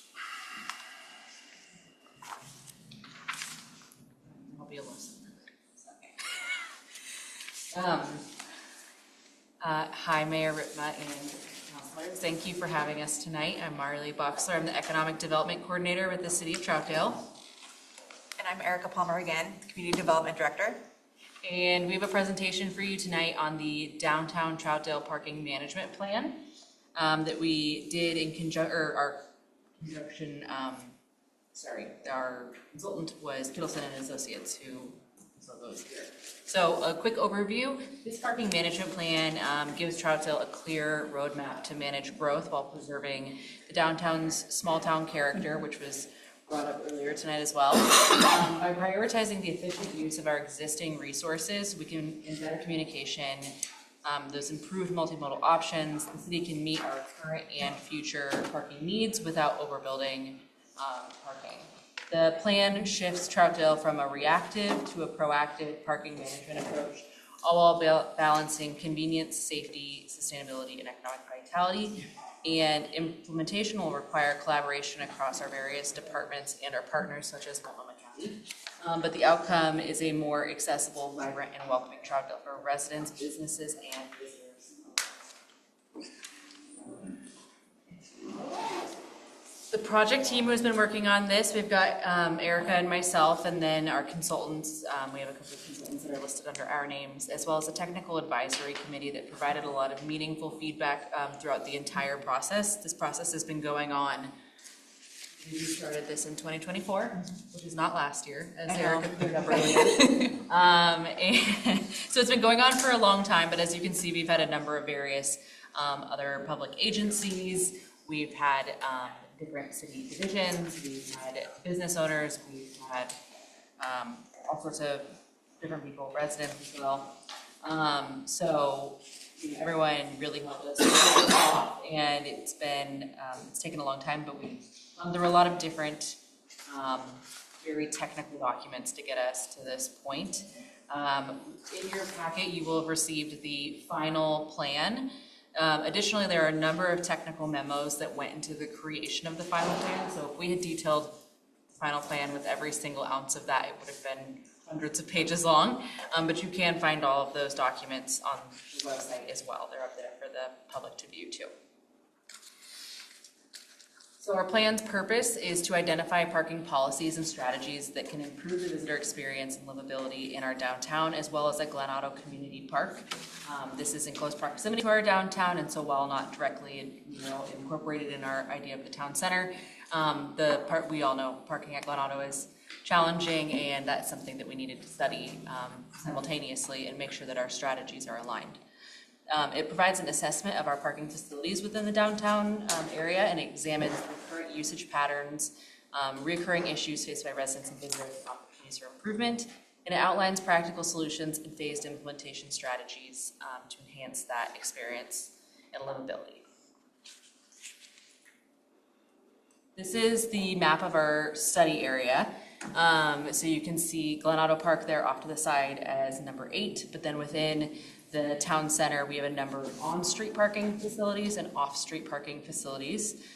So we've got the sheriff's office and Troutdale Municipal Courtroom, which we all parked in tonight. We've got the city conference building, which is the CCD right next door.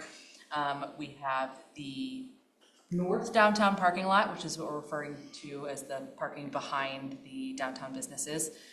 Mayor Square parking lot, Discovery Block parking lot, Old City Hall, which is that parking lot that's right behind Good Coffee, and the sort of shared use between Troutdale House and the Depot City Park / Visitor Center. Oh, and I should clarify, the dark lines on the streets are indicating which on-street facilities were studied as well. So you can see that Historic Columbia River Highway was studied, and 2nd Street was studied. 3rd Street was not included in that study, but the Buxton and Harlow were all included in that. So for our parking inventory for on-street parking, this is a summary of that. It's available on both sides of most streets in downtown Troutdale, and a third of that parking have time limits. During the course of this study, so when we originally conducted the inventory, that was when the time limits on the streets right here were not in place. So those have been added in the time since.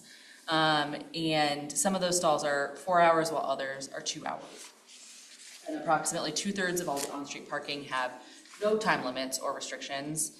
And there are a couple of ADA stalls and no loading zones. So we've got the 5 specialty use parking stalls, 271 general use, for a total of 276 on-street parking stalls. For off-street parking, we have several public parking lots that the city maintains across downtown. These stalls all have no time limits or restrictions other than no overnight parking unless there's a resident parking permit that's issued. And the off-street parking includes the ADA stalls, the EV charging, and some reserved spaces. So there's 51 specialty use parking stalls within those off-street lots, 344 general use, for a total of 395. The parking survey itself to inventory all of the parking that's within the downtown was done on a Thursday and on a Saturday in July of 2024. We chose July because that is the busiest month for visitation in Troutdale. That is when we see the most amount of people using our parking and coming into downtown.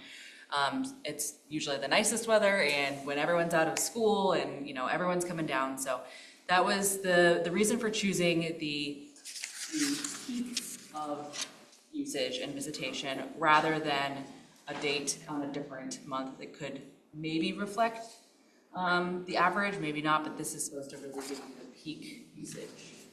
And we were looking at occupancy, the duration of stay, and the turnover. So in the parking survey, this is the Thursday, this is a snapshot of Thursday at 12:00 p.m.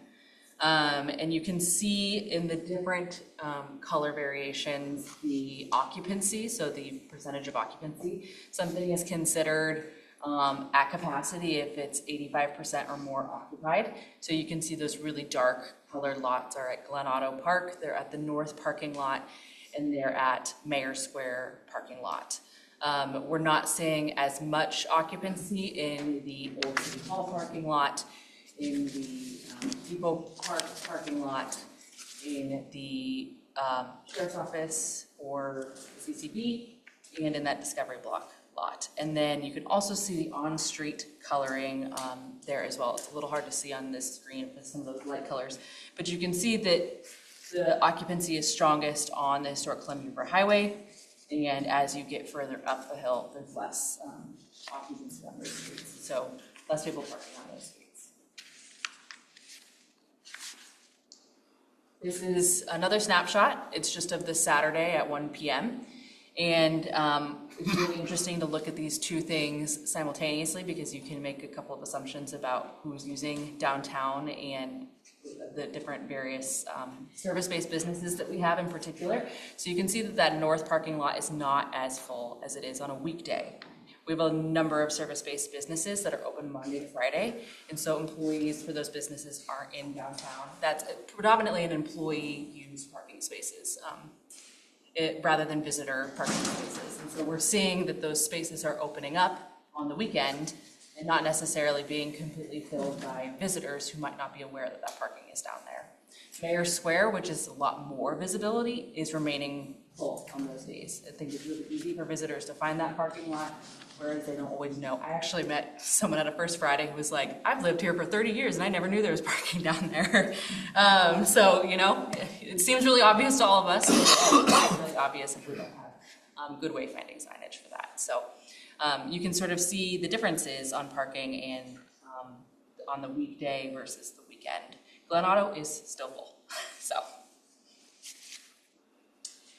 Duration of stay was something that we looked at, and the average duration of stay really varies by lot. As a reminder, none of our lots have any time limits to them, so you could stay for an extended period of time if you wanted to. However, most people that are using those lots are staying for 3 hours or more, and the exception to that is the Mayor Square parking lot, which does see more turnover, I think, again, because of the visibility to visitors. The other lots are also having more of that turnover, you know, based on visitation too. And the average duration of the stay also varies by street. It tends to be less than 2 hours in the 2-hour stalls and less than 4 hours in the 4-hour stalls, which is good. That means people are following the rules, which is what we want them to do. And it tends to be more than 3 hours in the stalls with no time limits throughout the study area. We did have some questions at the Planning Commission around parking violations, so I added a little bit more details in here about that for you all. So there's some parking violations with vehicles staying longer than that time limit along the highways in Harlow. However, those violation rates are generally below average or below about 20%, which our consultants have said is good for a downtown commercial environment. Like that violation rate isn't exceedingly high or concerningly high, according to them. The next thing we looked at was turnover. So the average turnover for on-street facilities varies, again, by street and stall type. However, it tends to be lower than expected in those 2-hour and 4-hour stalls relative to their design. So it's doing exactly what we intended to do. And the average turnover for off-street parking facilities varies by lot, just like we said before. I included in this presentation, which wasn't included in the Planning Commission presentation, but this comes from this chart comes from the parking survey technical memo, which I did bring some copies of if you all haven't seen that and needed to see it. I didn't print enough for everyone, but I do have some copies. I specifically pulled out the locations that have time limits. So we have the data on all of the locations, but I specifically wanted to look at the time limit areas and call to attention what those violation rates are, how many violations there are. I actually made some notes. I just realized I didn't bring my phone with me, so I don't have the notes unless I escape out of this.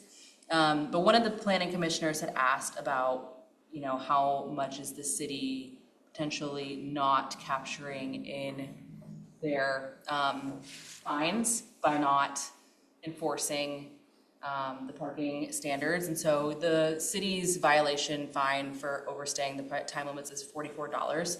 So if, for instance, we had issued violations for all of those people during the 2 days of this survey, we would have written 54 tickets on the midweek day, and we would have written 43 tickets on the weekend.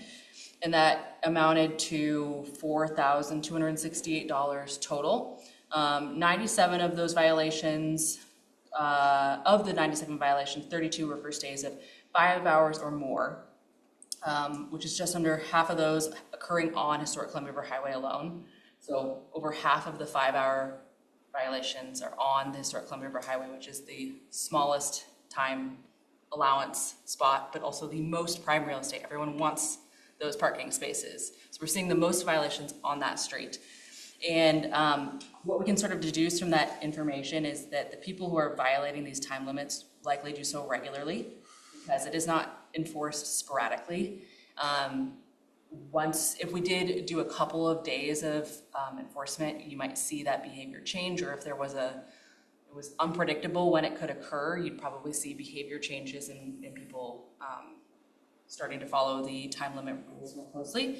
But we also need to do education about where those people can park, so they're aware where the available parking is for all-day parking.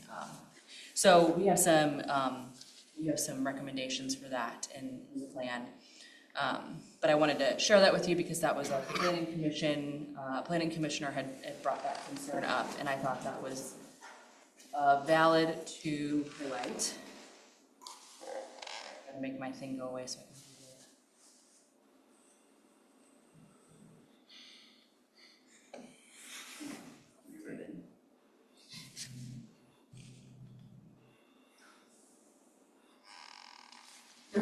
Sorry, that ribbon blocks like half my screen. I can't see anything when it goes away and I can't click the buttons. I apologize. So this is a little bit more details on that. There's many more details in the technical memos around violations, and there's specific suggestions in this plan around that I'll get to in a minute. The key challenges that we see in downtown are the growing parking demand, happening at unbalanced times, spillover from different businesses, different events, the duration of stay and turnover, the lack of loading and unloading spaces so that the larger vehicles taking those up, safety, user and visitor information, limited transportation options. We don't know what the future impacts of the Seine River Shuttle could have on downtown, but there's a possibility that it could, we would have to study that, so that's why it's listed in here, and then the transportation planning rule. So for policies and strategies, it's broken into a nice couple of different categories.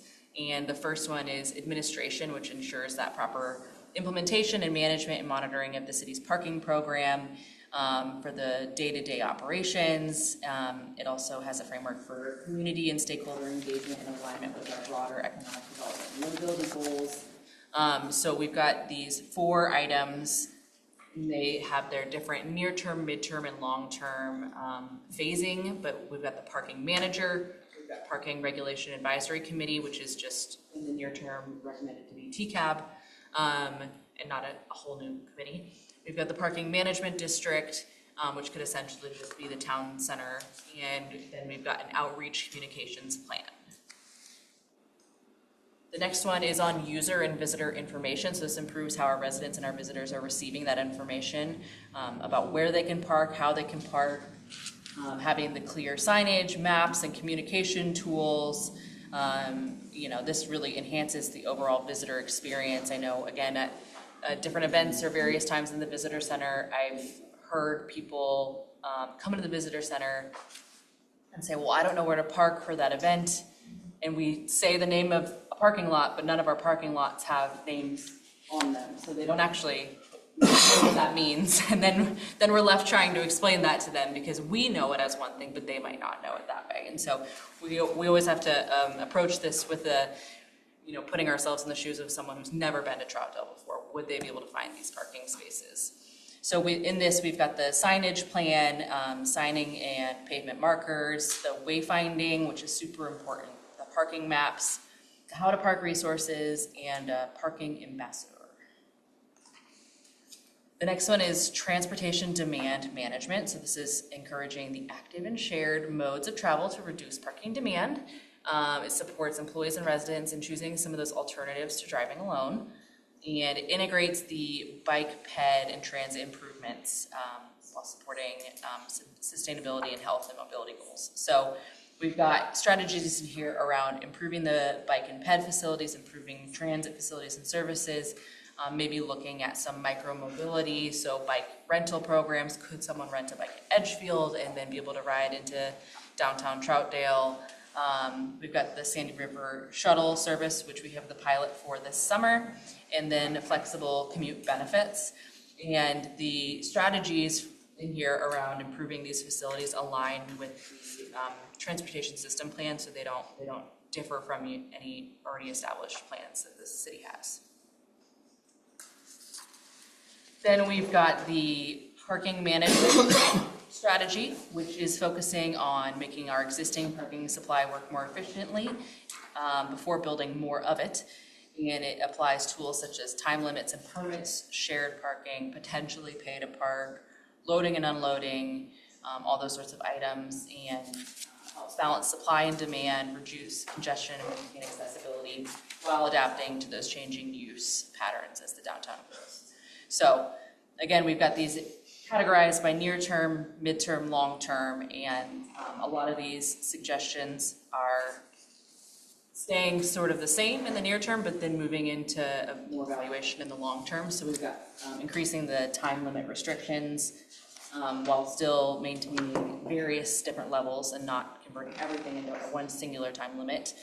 We've got area parking programs, potentially pay to park, but you'll notice in near term it's just at the Glen Auto Community Park, which we've already implemented. So it's just further refining that. And for mid to long term, it's only assessing that need. It's not making a recommendation to do that at this time. There's shared parking, loading zones, and then remove those ADA stalls. Parking enforcement is the next strategy. And its only strategy under that is parking enforcement. So it ensures that all of our other parking strategies are effective and the rules are followed. The enforcement should be frequent, fair, and friendly, focus on education and not punishment. It ensures compliance and turnover while maintaining a positive visitor experience and providing consistency and credibility across the system. So in the near term, it's recommended to remain complaint-driven as is currently established within the city, potentially looking at those random sporadic days where enforcement is done to help reduce specific behaviors, but making it around behavior change rather than financial implications of doing that. Midterm is focusing on proactive enforcement. And then long-term is potentially implementing a regular system-wide enforcement strategy, but really that's tied to paid parking because parking enforcement is very expensive and it's difficult to do effectively without having a paid parking system. So those strategies are sort of tied together. Next, we've got create new parking supply, which is only considered after all other management tools are in place. And this is something that will address long-term needs once all demand consistently exceeds 85% capacity. One of the things in the parking technical memos is looking at the demand in the future. So there's some future planning in those documents around we compiled all the land uses, the highest and best uses for anything that's currently undeveloped in downtown. We ran parking modeling or transportation modeling to see are we going to be over capacity, and so that document does identify where that might be and where it isn't. And I don't actually remember the exact numbers off the top of my head, but it was long-term under capacity by 60 spaces, like 59 spaces, I think. Yeah. So that is good. And we, as this continues, we'll have to continue evaluating that and seeing how that works.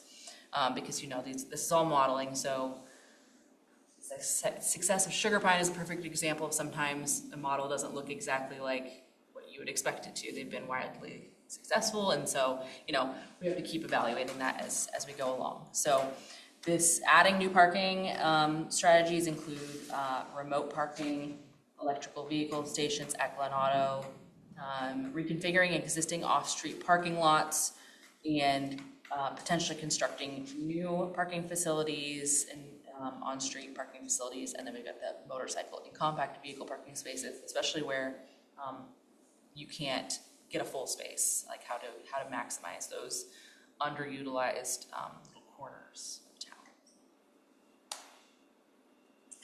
Funding mechanisms is the one of the final things that it covers in the document, and the implementation of this plan has strategies that will largely potentially be funded through the city's general fund, but based on application, and could be funded through the following. We've got pay to park program, residential parking program, a local improvement district, or an economic or business improvement district. So finally, the parking management is an ongoing and adaptive process that requires continued monitoring, measuring, and evaluation to ensure that these policies and strategies remain effective over time and can adapt to changing conditions. And so we've identified the following metrics to track that success. There's the parking occupancy and utilization, the duration of stay and turnover, compliance with limits and permits, user behavior and demand patterns, impacts to adjacent neighborhoods, and the effectiveness of enforcement and signage. And the different tools are, continuing those parking surveys, having observations, using enforcement data and citation trends, having feedback from businesses, residents, and visitors, and then event-specific monitoring, since those are the highest peak usage of the parking system. And the link to see all the documents is up on the screen, as well as a QR code if you'd like to scan that. And as I said, I've got a couple of the technical memos that I thought you'd all find the most interesting if you haven't already seen them and like to see them. And if you have any questions, you're welcome. Well, thank you. Questions? Carol? Great job. I know this is a long process. It was. So I just wrote a couple things down here. I'm really glad that you've taken a lot of the time to really look into this and to talk to people and figure out their input of, what they see is working and what's not working. I know that parking in Troutdale has been an issue for a long time, and it's just getting worse as we have more people visiting our town. And then, summer months are get more busier. I have talked to some people in our community who say that they'd love to come down here at lunchtime. There is absolutely no parking. And I agree with you, if we have signages like on where other parking spots are, I don't think people realize that there's other parking. And to be honest, I didn't know until like 10 years ago that I could park over by the old city hall. Yeah. Right? And so I don't think people know that there's that parking area back there. Mm-hmm. Once they know, it gets busy. But signages would be really great. The question I had was, actually back up, is I would love to have people come and then stay. So instead of people coming and saying there's no parking, they go somewhere else. Mm-hmm. And I'd rather have their business here as much as I can. Just some clarity, I know that we have paid parking in Glenelg Park. We're not looking into paid parking downtown Troutdale, are we? The plan doesn't specifically state that you should or shouldn't do it. It says you should evaluate whether or not to do it. I think that's one of the things that you'll have to consider as the demand continues to increase. One of the things that we talked a lot about is that there's really nowhere to build more off-street lots within downtown. We don't have that land available, and so I know that there have been bonds in the past for parking structures, and so if the council were considering something like a parking structure, you might consider a paid parking fee for that structure to help offset those costs. So the users then are helping to pay for some of that infrastructure, but it doesn't make a specific recommendation and say like, this is what you should do or shouldn't do. It just says that right now you don't need to evaluate that because we have all these other strategies that you can do first. But once you've done all those other strategies, you probably want to evaluate that. And the recommendation is that evaluation really starts happening in the next 5 to 10 to 15 years. So. Thank you. Thanks. I guess a couple things real quick. The parking study that was done with the Home 4 property right across the way there, do we know kind of where we're at with an estimated impact, especially around here with the businesses that were already complaining about, like construction workers to the site? Do you know what kind of load we're expected to see increased, at least in the immediate vicinity here in the next couple blocks? It does account for, so I don't remember which tech memo it is off the top of my head, but the technical memo that talks about the future uses does include that apartment complex being there. So the 59 spaces after however many years does take that into consideration with that apartment complex being there. Yeah. What kind of EV usage rates are we actually seeing in the spots that we do have? If we're looking at potentially putting in more auto. Granted, that I know is a little bit more of a destination site, and we do have a lot of folks coming in from out of town, but just curious if we have like those kind of stats on, like, so I know we have on the north lot, and then in the Mayor Square lot, we have a couple. And I believe we do have those stats. Our public works department, you can get those stats and forward them on to council. Cool. Yeah. Just curious. Yeah, I'm interested to see how Glen Auto paid parking works out this summer. Did we land on a way of enforcement for that, or looking in terms of? Yeah, so we're trying to get the software piece, so it'll help us patrol a lot quicker, and the OSP, the Oregon Patrol Services, will have that app up, and it'll do the electronic tickets. And so we're getting that all set up and operational, and the enforcement window is basically Memorial Day through Labor Day. And they'll be out there patrolling and enforcing the parking throughout the summer. Are we reminding residents that they could get the parking pass? I will ask about that. I'm not 100% sure on how that goes. I think we'll probably put something in the Champion article for sure ahead of time. So put it on the website? Yeah, we can definitely handle those too. I like those little banners you guys have that pop up for important stuff when as soon as you get We're on so there. excited to take the trail closure banner off the website, so every day. So, yeah, we just heard today what they say about 3 weeks for the metal to arrive for the rest of the cave. Not going anywhere yet. But we have the metal already extended to the right-of-way, like the Union Pacific right-of-way. So we're gonna try to negotiate with them a little bit. Yeah, and the secret spot that always has parking available is the Depot City Park parking. So if you drive behind the visitor center, it's a gravel lot right now. We do have plans for future improvements. Should we get the funding for that, that would add parking actually to our downtown. It'd be great if we could do that. But there's no one who ever parks back there. So if you're looking for a spot and you can't find it, I just told the secret. More questions, comments? Questions. I was wondering, so when was this final report finished? Like 5 days ago, 6 days ago. Yeah. Okay, so the technical advisory committee didn't get a chance to see the final. It has basically been finalized for a couple of months now. We had some consultant staffing changes occur, and so that delayed them like getting us we had the final draft in front of them in October and November. So they got every council or every committee that we listed got a presentation on the final draft version. And then we took some of the feedback from those meetings around enforcement, around the other things that we discussed, and incorporated a couple of those last minute pieces into this final version so that it does address more of those things. But they've seen essentially as up to date as you could get. And we went to the CAC, TCAB, and Planning Commission. How is this report going to be used? That is for you all to decide. That goes down to my questions then. There was a few things I noticed that I thought should have been addressed in it.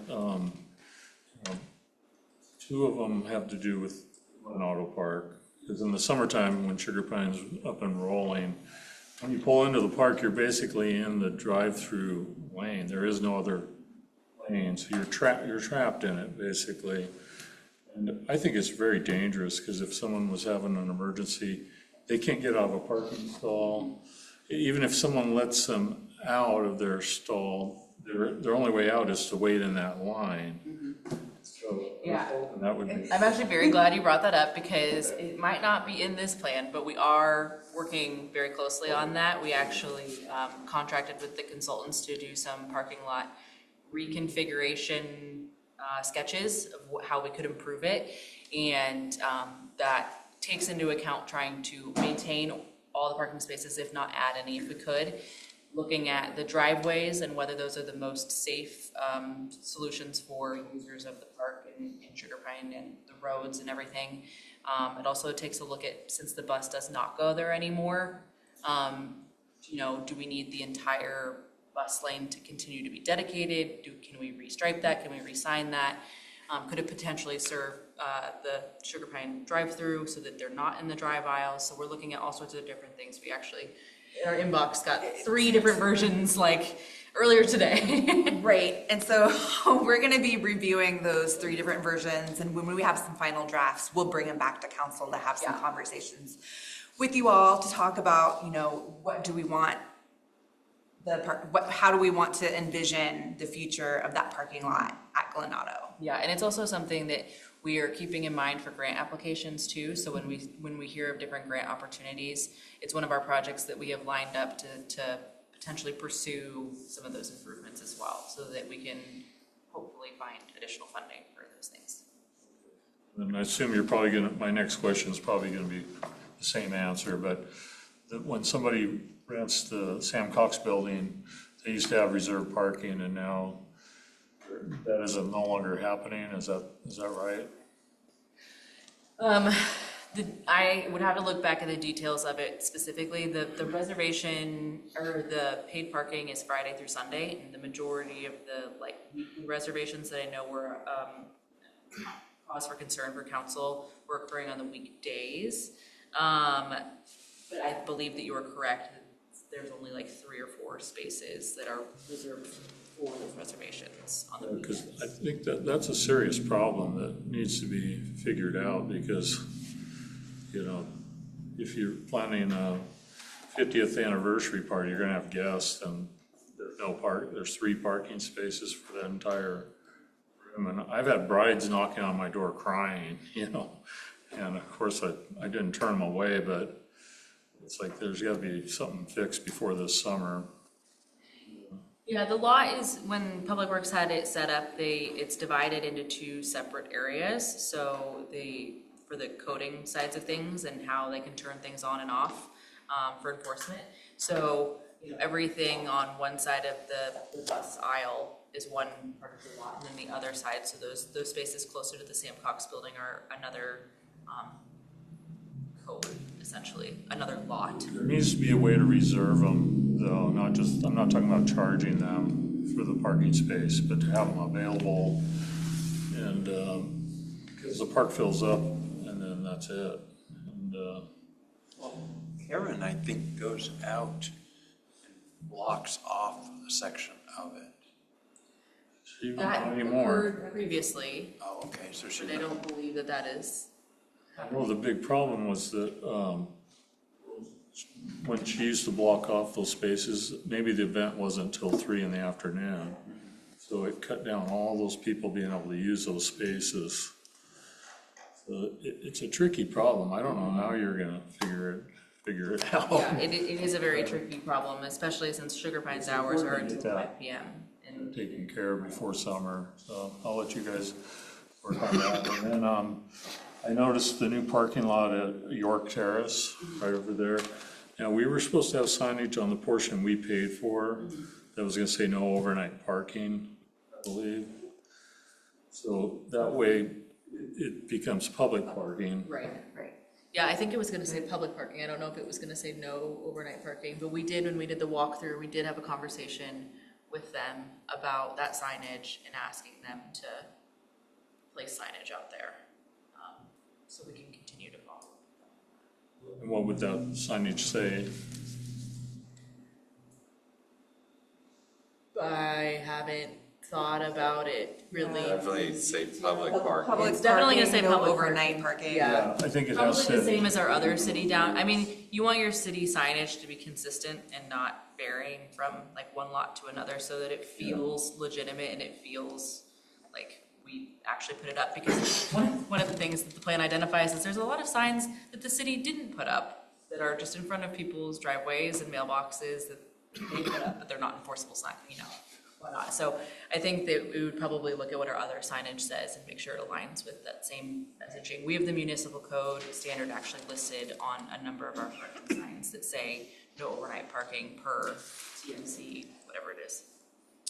Ones down on the north lot say something like no overnight parking between the hours of like 2 and 6 or something. They're specific middle of the night hours that are on it, so. We'll make sure that whatever is put on those signs is consistent with other signage that we have downtown. Yeah, I think it's especially important for visitors and residents to understand that those ADA parking spaces are public parking spaces, because I know that we've had a number of people providing feedback that they want to go to the Wayfinder or the food carts, and there's not ADA parking spaces, you know, on this side of Buxton. So I think definitely knowing that those ADA spaces in particular, in addition to all of them, but really those ADA spaces are there and available for them is important. Just a quick question. I know this is kind of reverse logic, but most of the time what I've seen in cities is they'll have public parking and then they'll have 2 hour limit during the hours of 8 to 8 or 8 p.m. And then if you're a resident of that area, you can park there overnight. I think they even do it in like downtown Portland or Seattle. They sometimes have like a pass or something. We do have an overnight parking permit program here in Troutdale. Yeah. And if residents have like an extra car that they need to, you know, park at like the mayor's square lot, for example, they can come down to City Hall, get that permit, and they can legally park there overnight. That's what I was gonna wonder about. I answered my questions. And then I thought of an idea that I had, because you had the charging stations brought up for cars, and I was thinking, what about a charging station for the e-bikes? Because they have such a short range. And, you know, I see more of those all the time, and I think it'd be a nice attraction for our city. So just a thought. Yep, we've got plans for it. We just got to get the money, which is the name of the game, right? So the depot bike hub plans. I know that's going to happen. That includes the e-bike charging, which is actually kind of a blessing in disguise-ish that we didn't build it pre-pandemic, because we really hadn't anticipated the growth of e-bikes when that was originally designed, and also the need for the long-term secure bike storage. We have a lot of people who come into town and they're riding really expensive bikes and they refuse to use the bike parking in downtown. They do not use the bike parking in downtown, no matter how many times we ask them, because they don't like to carry locks with them because it adds weight and because they don't want their bike to leave their side. So if we have an offering that is the long-term secure bike parking, they'll feel a lot more comfortable and maybe they'll stay longer in downtown and shop and dine at more of the restaurants. So They have the bike vaults. yes, yeah, that's what it includes. It's, I think, 4 of them. Yeah. And then do we have things on our electric charging stations where it's like parking while charging only, or anything of that nature? That would be, we'd have to ask Public Works because they manage those contracts and they install them. Signage for that. Let me say that I have gotten a ticket when my car I was at a West Lynn Council meeting, and West Lynn interprets those stalls to be only while charging. My car finished charging, City Council didn't finish talking. Was it still plugged in? Yeah. Still plugged in. And I got a ticket. I felt it wasn't prudent to try to argue my way out of it, so I paid the thing. Argue with your employer on that one. Right. So just say, You'll just write it into their law. charging is not parking. Those are two separate things. It's like saying that your car should be able to park at the gas station. Well, Well, and I guess to that point, all of our EV charging stations are in lots with no time limits. So that would be something you all could consider if you wanted to place any time limits on specific lots that do have EV charging, but there's currently no time limits on those, so they'd be able to park there and stay there for the entire meeting. Anything else? All right. Well, we're just receiving a report, but I want to give the usual public comment an opportunity. So anybody on Zoom wish to make public comment? This is about receiving our parking study. I don't really have a good view, but how about here in the council chambers? Anybody? So, yes.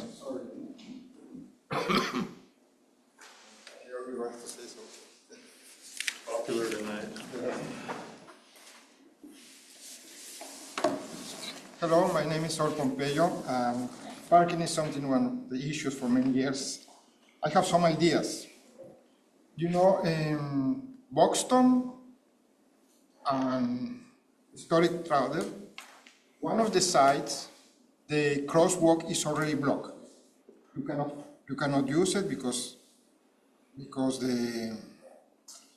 we only use one side block, one crosswalk. If they finish to build the curb extension, the cars can parking closer to the crosswalk.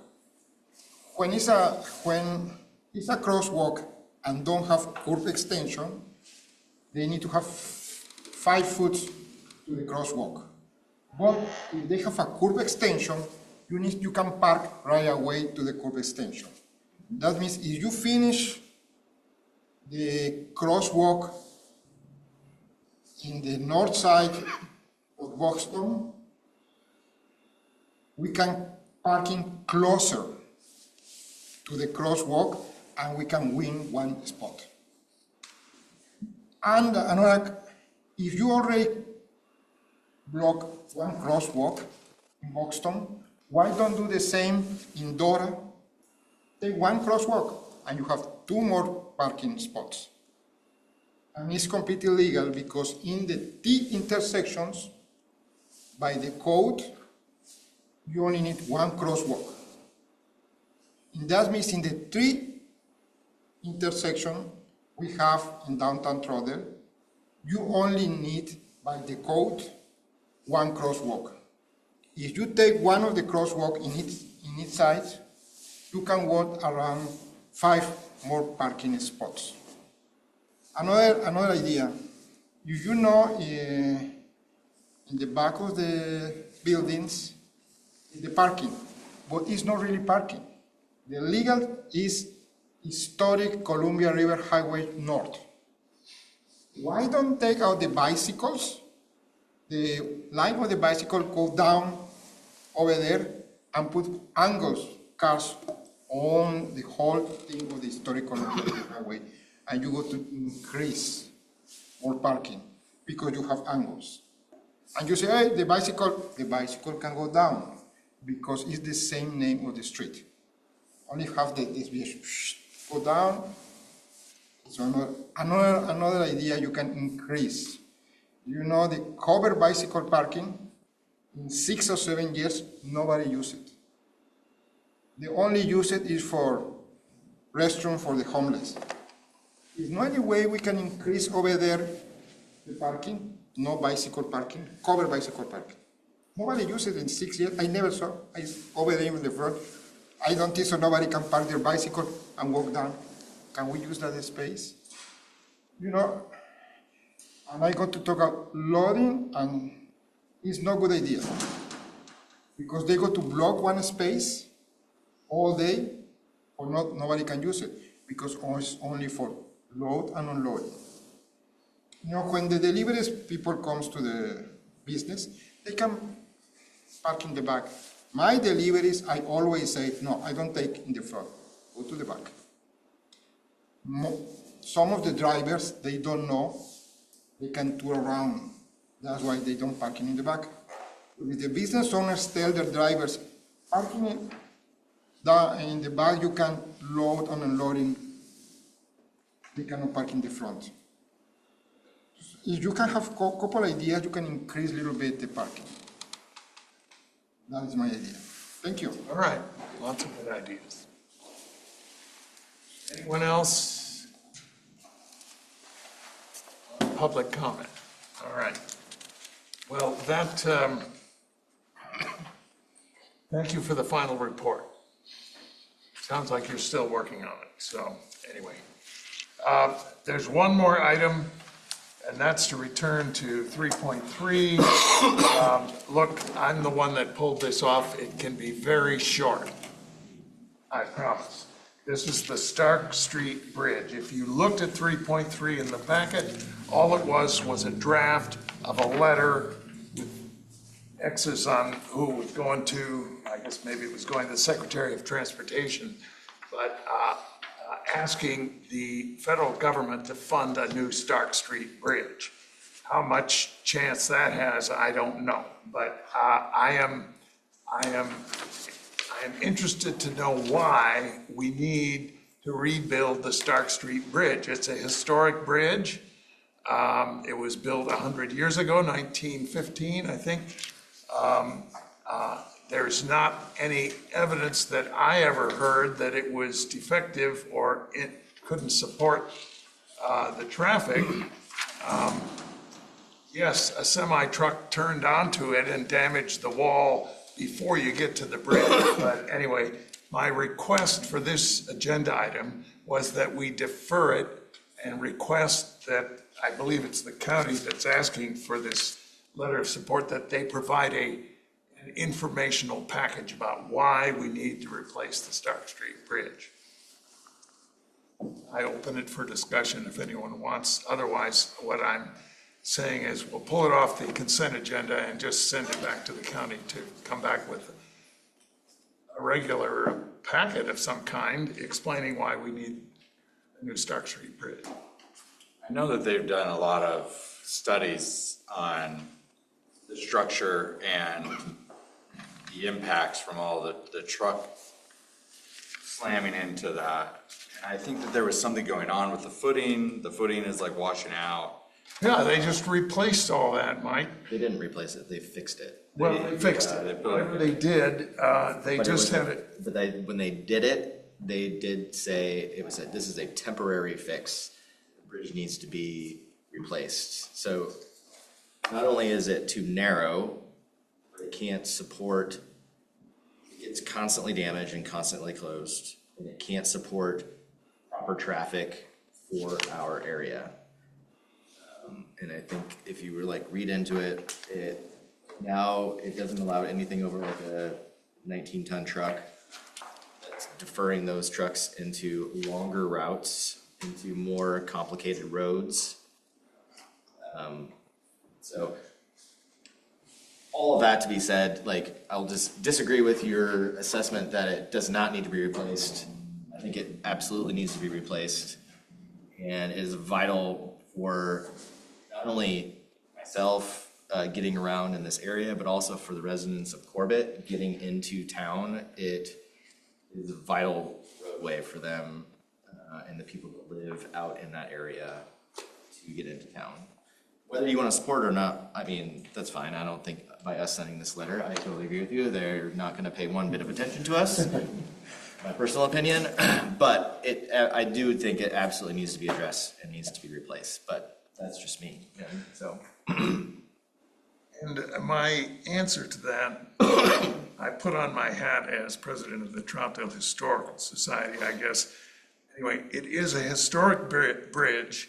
It is a connection to the historic Columbia River Highway in the National Scenic Area. It does not need to support the biggest trucks. It really, I argue, we don't need to replace a historic bridge with something that is just purely functional in a scenic area. It's a beautiful drive along the river, and my opinion is colored by that. There's just no question about it. I do drive on that bridge quite often, but not as often as you, perhaps. And but the problem with semis not being able to skillfully make the turn onto the bridge is what damaged it this very last time. And I don't know. I would like a justification given to us before we vote on this. That's all. I would like some explanation of why it's needed. I didn't recall that was just a temporary fix when we had the ribbon cutting on the bridge, but I'm not saying you're wrong. I just don't recall that, but I was, of course, delighted it was being open and not really focusing on that. So anyway, I welcome any other comments. Can we send it back to the county to invite them to send us some information why? That's what I'm asking. Go ahead, Glenn. I feel like even if they build a bridge that's 4 feet wider, you still have that 90-degree turn you got to make. So really the only way to fix that is to knock out that hillside and give them a better approach to the bridge. And I would hate to see it. You know, in the 70s, they blew up Mitchell Tunnel. You know, probably one of the most iconic stretches of the historic highway. And they've since rebuilt it because they realized what a mistake they had made. And I think they'd be making the same type of mistake by getting rid of that bridge. I mean, repair it, repair the footings, do whatever they have to. The new bridge would be ugly, I'm sure. It'd be some concrete. It doesn't fit that. And it's a tourist attraction. People come from all over the world to see it. We have an exhibit at the Red Barn Museum on the King of Roads, they call it. And, if you haven't seen it, it's worth seeing. But it's really a masterpiece. It was like a modern marvel at the time that they were able to accomplish it. And we got the two Sam sculptures. Our bridge in Troutdale, they call it the Sandy River Bridge. That's milepost 0 for the beginning of the highway. So I think it's important to keep that in perspective. And I would ask kind of a question because I'm kind of new to the whole historic Columbia area. Would the Gorge Commission be reviewing the design of any kind of bridge, or just be Multnomah County making that? It might not be in the scenic area. No, it is in the scenic area. Yes. So wouldn't they have input on like what the plan looks like? They would. And Multnomah County would do the permitting, but the Gorge County would have a separate permitting process. Takes a very long time. Right. I was just trying to think, perhaps right now they're trying to apply for money for a bridge replacement, and I'm imagining that they're gonna go through a bridge design process that's gonna have to comply with the Gorge Commission's standards.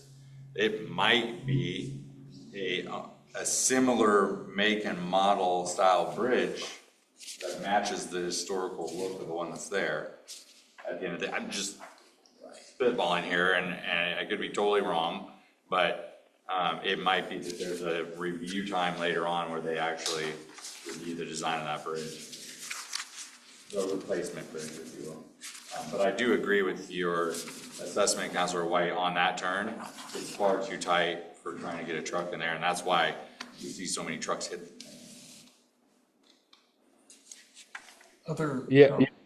Yeah, if I could go ahead. Sure. I'm kind of along the lines with Jeffrey here. You know, I take that bridge, I don't know, 8, 9, 10 times a week. And it seems over the past couple of years, it's been closed more than it's been open. And I'm not sure if I see that changing with, you know, more trucks running into it, you know, structural problems with the river at all-time high levels, and anything to slow down replacement of that bridge. I think we're doing an injustice to the people. I love the look of the bridge and I love the historical accuracy, and I'm hoping that Mike's side is right and they come back and build like a shiny new bridge that does justice to the old one. So I wouldn't want to slow this down. I don't think the feds are going to pay for it either, but at least we're doing our part. The trucks, the semi-trucks have been banned from the bridge. No, but anyway, all right.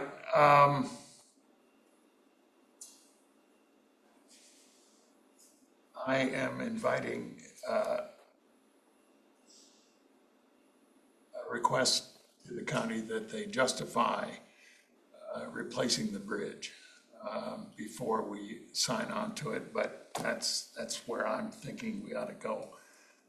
That just this draft letter, which probably isn't going to go anywhere, but I'm not in support of it. I actually am not in support of it because I don't agree that the bridge is substandard. We need a motion then. Well, I don't know, how do we, it was a consent agenda item, so yeah, if you would, if I would entertain a motion to request further justification for this from the county. So moved. Is that good? Is that good? I'll Good? second. Yeah. Is that good? Enough. Carol seconded. Call the roll. Counselor Davidson. No. Counselor Laney. No. Counselor Andrews. Sure, yes. Counselor Allen. Yes. Counselor One. No. Mayor Whitmer. Yes. Counselor White. Yes. All right, well, we'll see it again. Moving on to agenda item number 7, staff communications. Mike. We have the fire task force meeting coming up on Thursday. We will hope to see some comparable prices to other fire districts across the state. And so those numbers are supposed to come in and give us an idea of where we're at. Preliminary numbers that we saw, we kind of covered that at the last meeting. Nothing's really changed. We haven't really done much on that front. What I have been working on is trying to do some information pieces to put up on our website. So in those information pieces, I hope to kind of go through the explanation of what got us here, what the cost of public safety services are, both in the fire and police side of the house in comparison to where our property taxes are, and then kind of do hoping not to do too deep of a dive into measures 5 and 50, which are the tax bases that kind of got us in this situation, but still providing some of that background logic and try to post that up. So I think I'm going to try to do 2 articles in the Champion, successive articles, so I don't kill the poor reader trying to read this stuff, because it's pretty dry and it's really kind of complex to try to understand it all. My thought process is to kind of split it in 2, first trying to explain where we're trying to go with the fire district, and then second try to explain how we got here with the taxes. And so that's kind of what we've been working on my front. We have a lot going on. The Beaver Creek Bridge, we finally got a letter of approved funding, or not approved funding, it's a recommendation to approve funding for Beaver Creek Bridge. So that our in-water work window is July through August. We have permits nearly in hand or in hand, and we need to go out for RFP bid as soon as mid-February so that we can do contracting before that in-water work window in July. So heads up on that. Which Beaver Creek Bridge? It's the one that got washed out at the bottom of the ravine between Sandy Palisades and Beaver Creek subdivision and Strawberry Meadows. It's the one that's down there at the bottom, washed out. It was used to be an old log bridge across there. Oh, a footbridge. Yeah. Oh, okay. Thanks, that's all. So we will be able to do it this year, because last time we had heard. Well, we're gonna try. The thought that, Travis and I were talking about is we can get it out to bid, see if we can get it awarded, and then the contractor can have the luxury, if we get it out fast enough, to get in water, this in-water work window, to try to do some of the prep work, the footings or what have you. But we have a feeling that some of the larger items, like the bridge span itself, are going to be long ticket items for production, so they're probably not going to be readily available, and it will have long lead time to get it out there. So our thought is get them the authorization to go. They can do the prep work, get the footings in, and get it all prepped up and ready, and then probably in the next year, in the in-water work window, they can bring in the bridge span itself. So that's kind of what we were thinking anyway. Yes, Councilor. Before those articles hit the Champion, is there a way you could copy council on them ahead of time? Sure, I'll be happy to send them. I'll send you mine. There's a bunch of others that come from all the different departments that go into it. Well, just on this particular one that you're talking about. Yeah, sure thing. Yeah, I will be happy to send you. There's one other thing, and I kind of got segued in my train of thought, but I'll just wrap up with that. Well, if you think of it, we'll go to council communications, starting with Jesse. I just have to say, thank you guys for when we discussed the transportation safety thing. I think we're all on the same page that we all feel we get bamboozled and hoodwinked by all their construction that we don't really want. And I think you guys did a nice job of presenting a consensus. So, but that's it. Thanks. John. No, I'm fine. All right, Zach.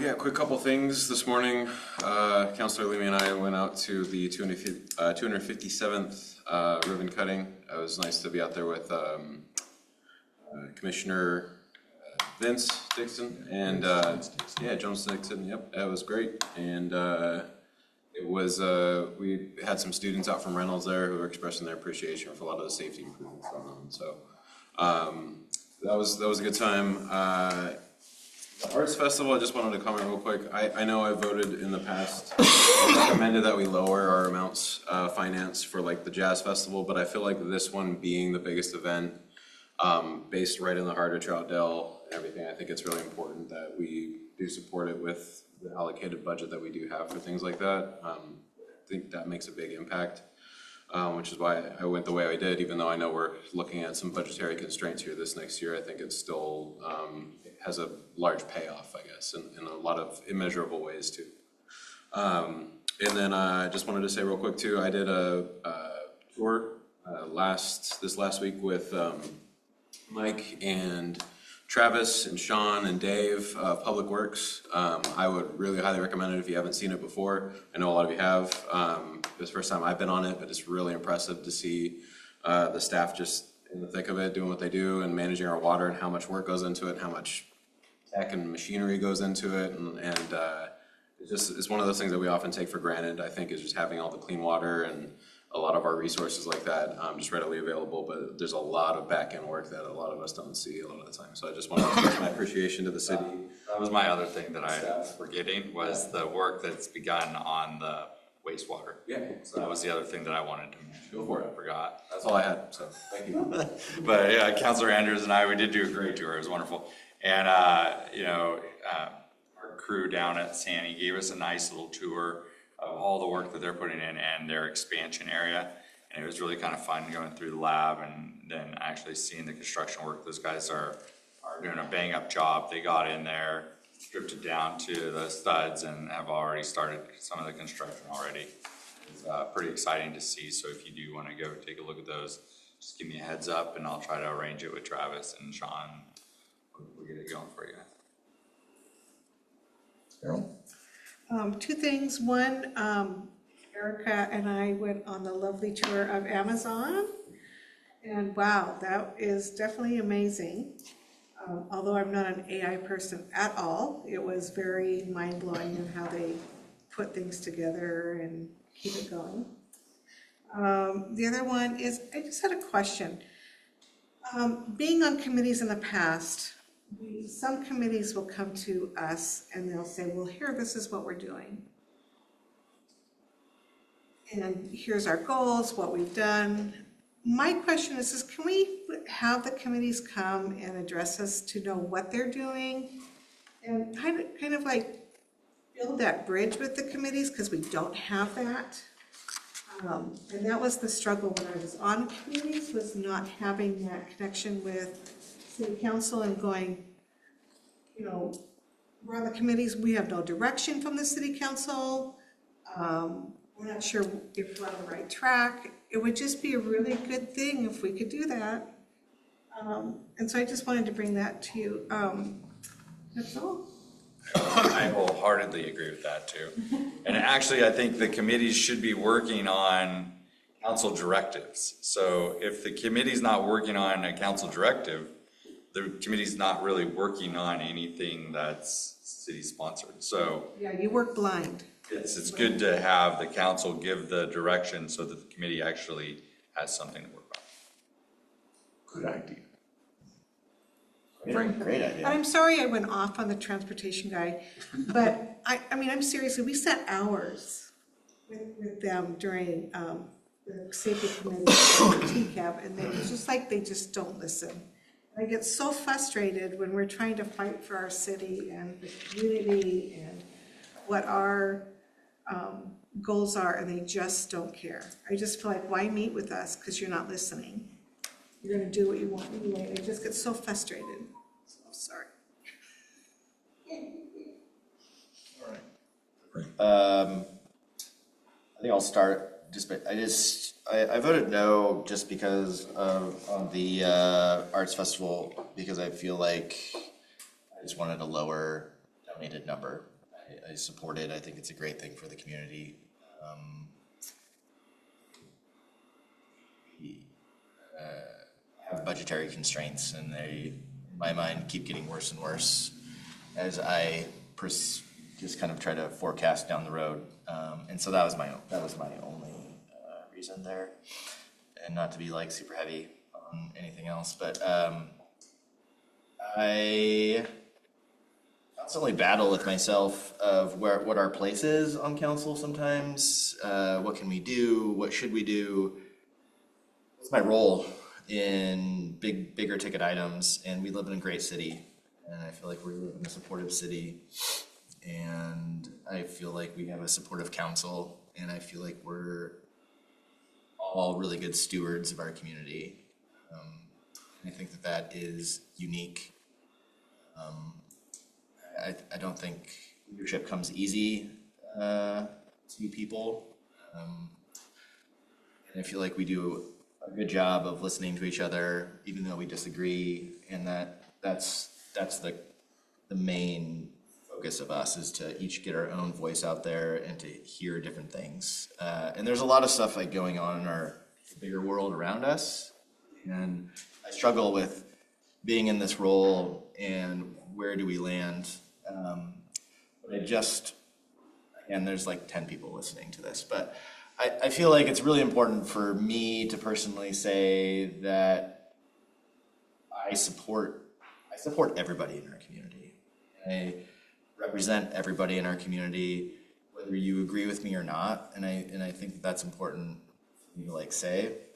And I don't feel like the greater community surrounding us as a whole is very supportive, and that it bothers me, and I struggle with how to like deal with that. But I think it's important to like say it out loud sometimes. So if you like are struggling with that, know that you have a place in Troutdale. Like, know that you have a place around us that will support you, that will do its best for you.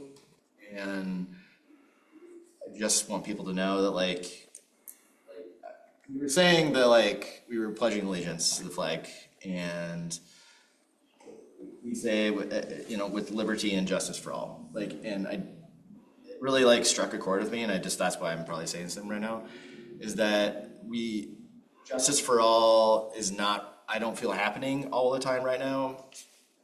And I just want people to know, like, we live in a place where you can have that. And you're gonna be supported. I'm gonna support you. I feel like this community as a whole is gonna support you. And without rambling on too much, I just wanna know that everybody here, like, I love you, you're loved, and we have a place where you can feel like that.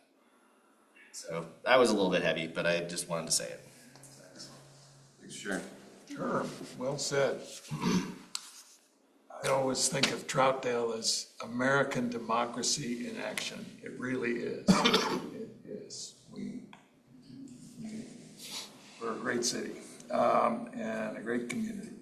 On Friday, I went to the Troutdale Art Center, well attended. I just mentioned it because it was just a great event, and it was just people who are interested in the art who produce their excellent art, and a fun thing to do. And I believe they do that on that was a First Friday. It wasn't a First Friday like our downtown First Fridays, but I think they do it. They're open other times, but I encourage people to go there. It's a great place. Last night, Troutdale Historical Society sponsored a history pub at McMiniman's on York, which was given by the Oregon Black Pioneers, a wonderful speaker. It was I'm not sure what I was expecting, but it was very, it was superb. And the Oregon Black Pioneers apparently are doing another presentation on York at the Kennedy School next month. So just, I also want to mention that York is the namesake of York Terrace, which is the new apartment complex next door. And a very worthy name. And that's all I have. Glenn? I had a request, and I've experienced this myself, as if there's a lot of traffic on Historic Highway at the bottom of Buxton Hill, I know those cars make that free right-hand turn, but when you're stopped waiting for that line to end, the car behind you gets frustrated, and the car coming down the hill to make a left-hand turn doesn't know why you're stopping.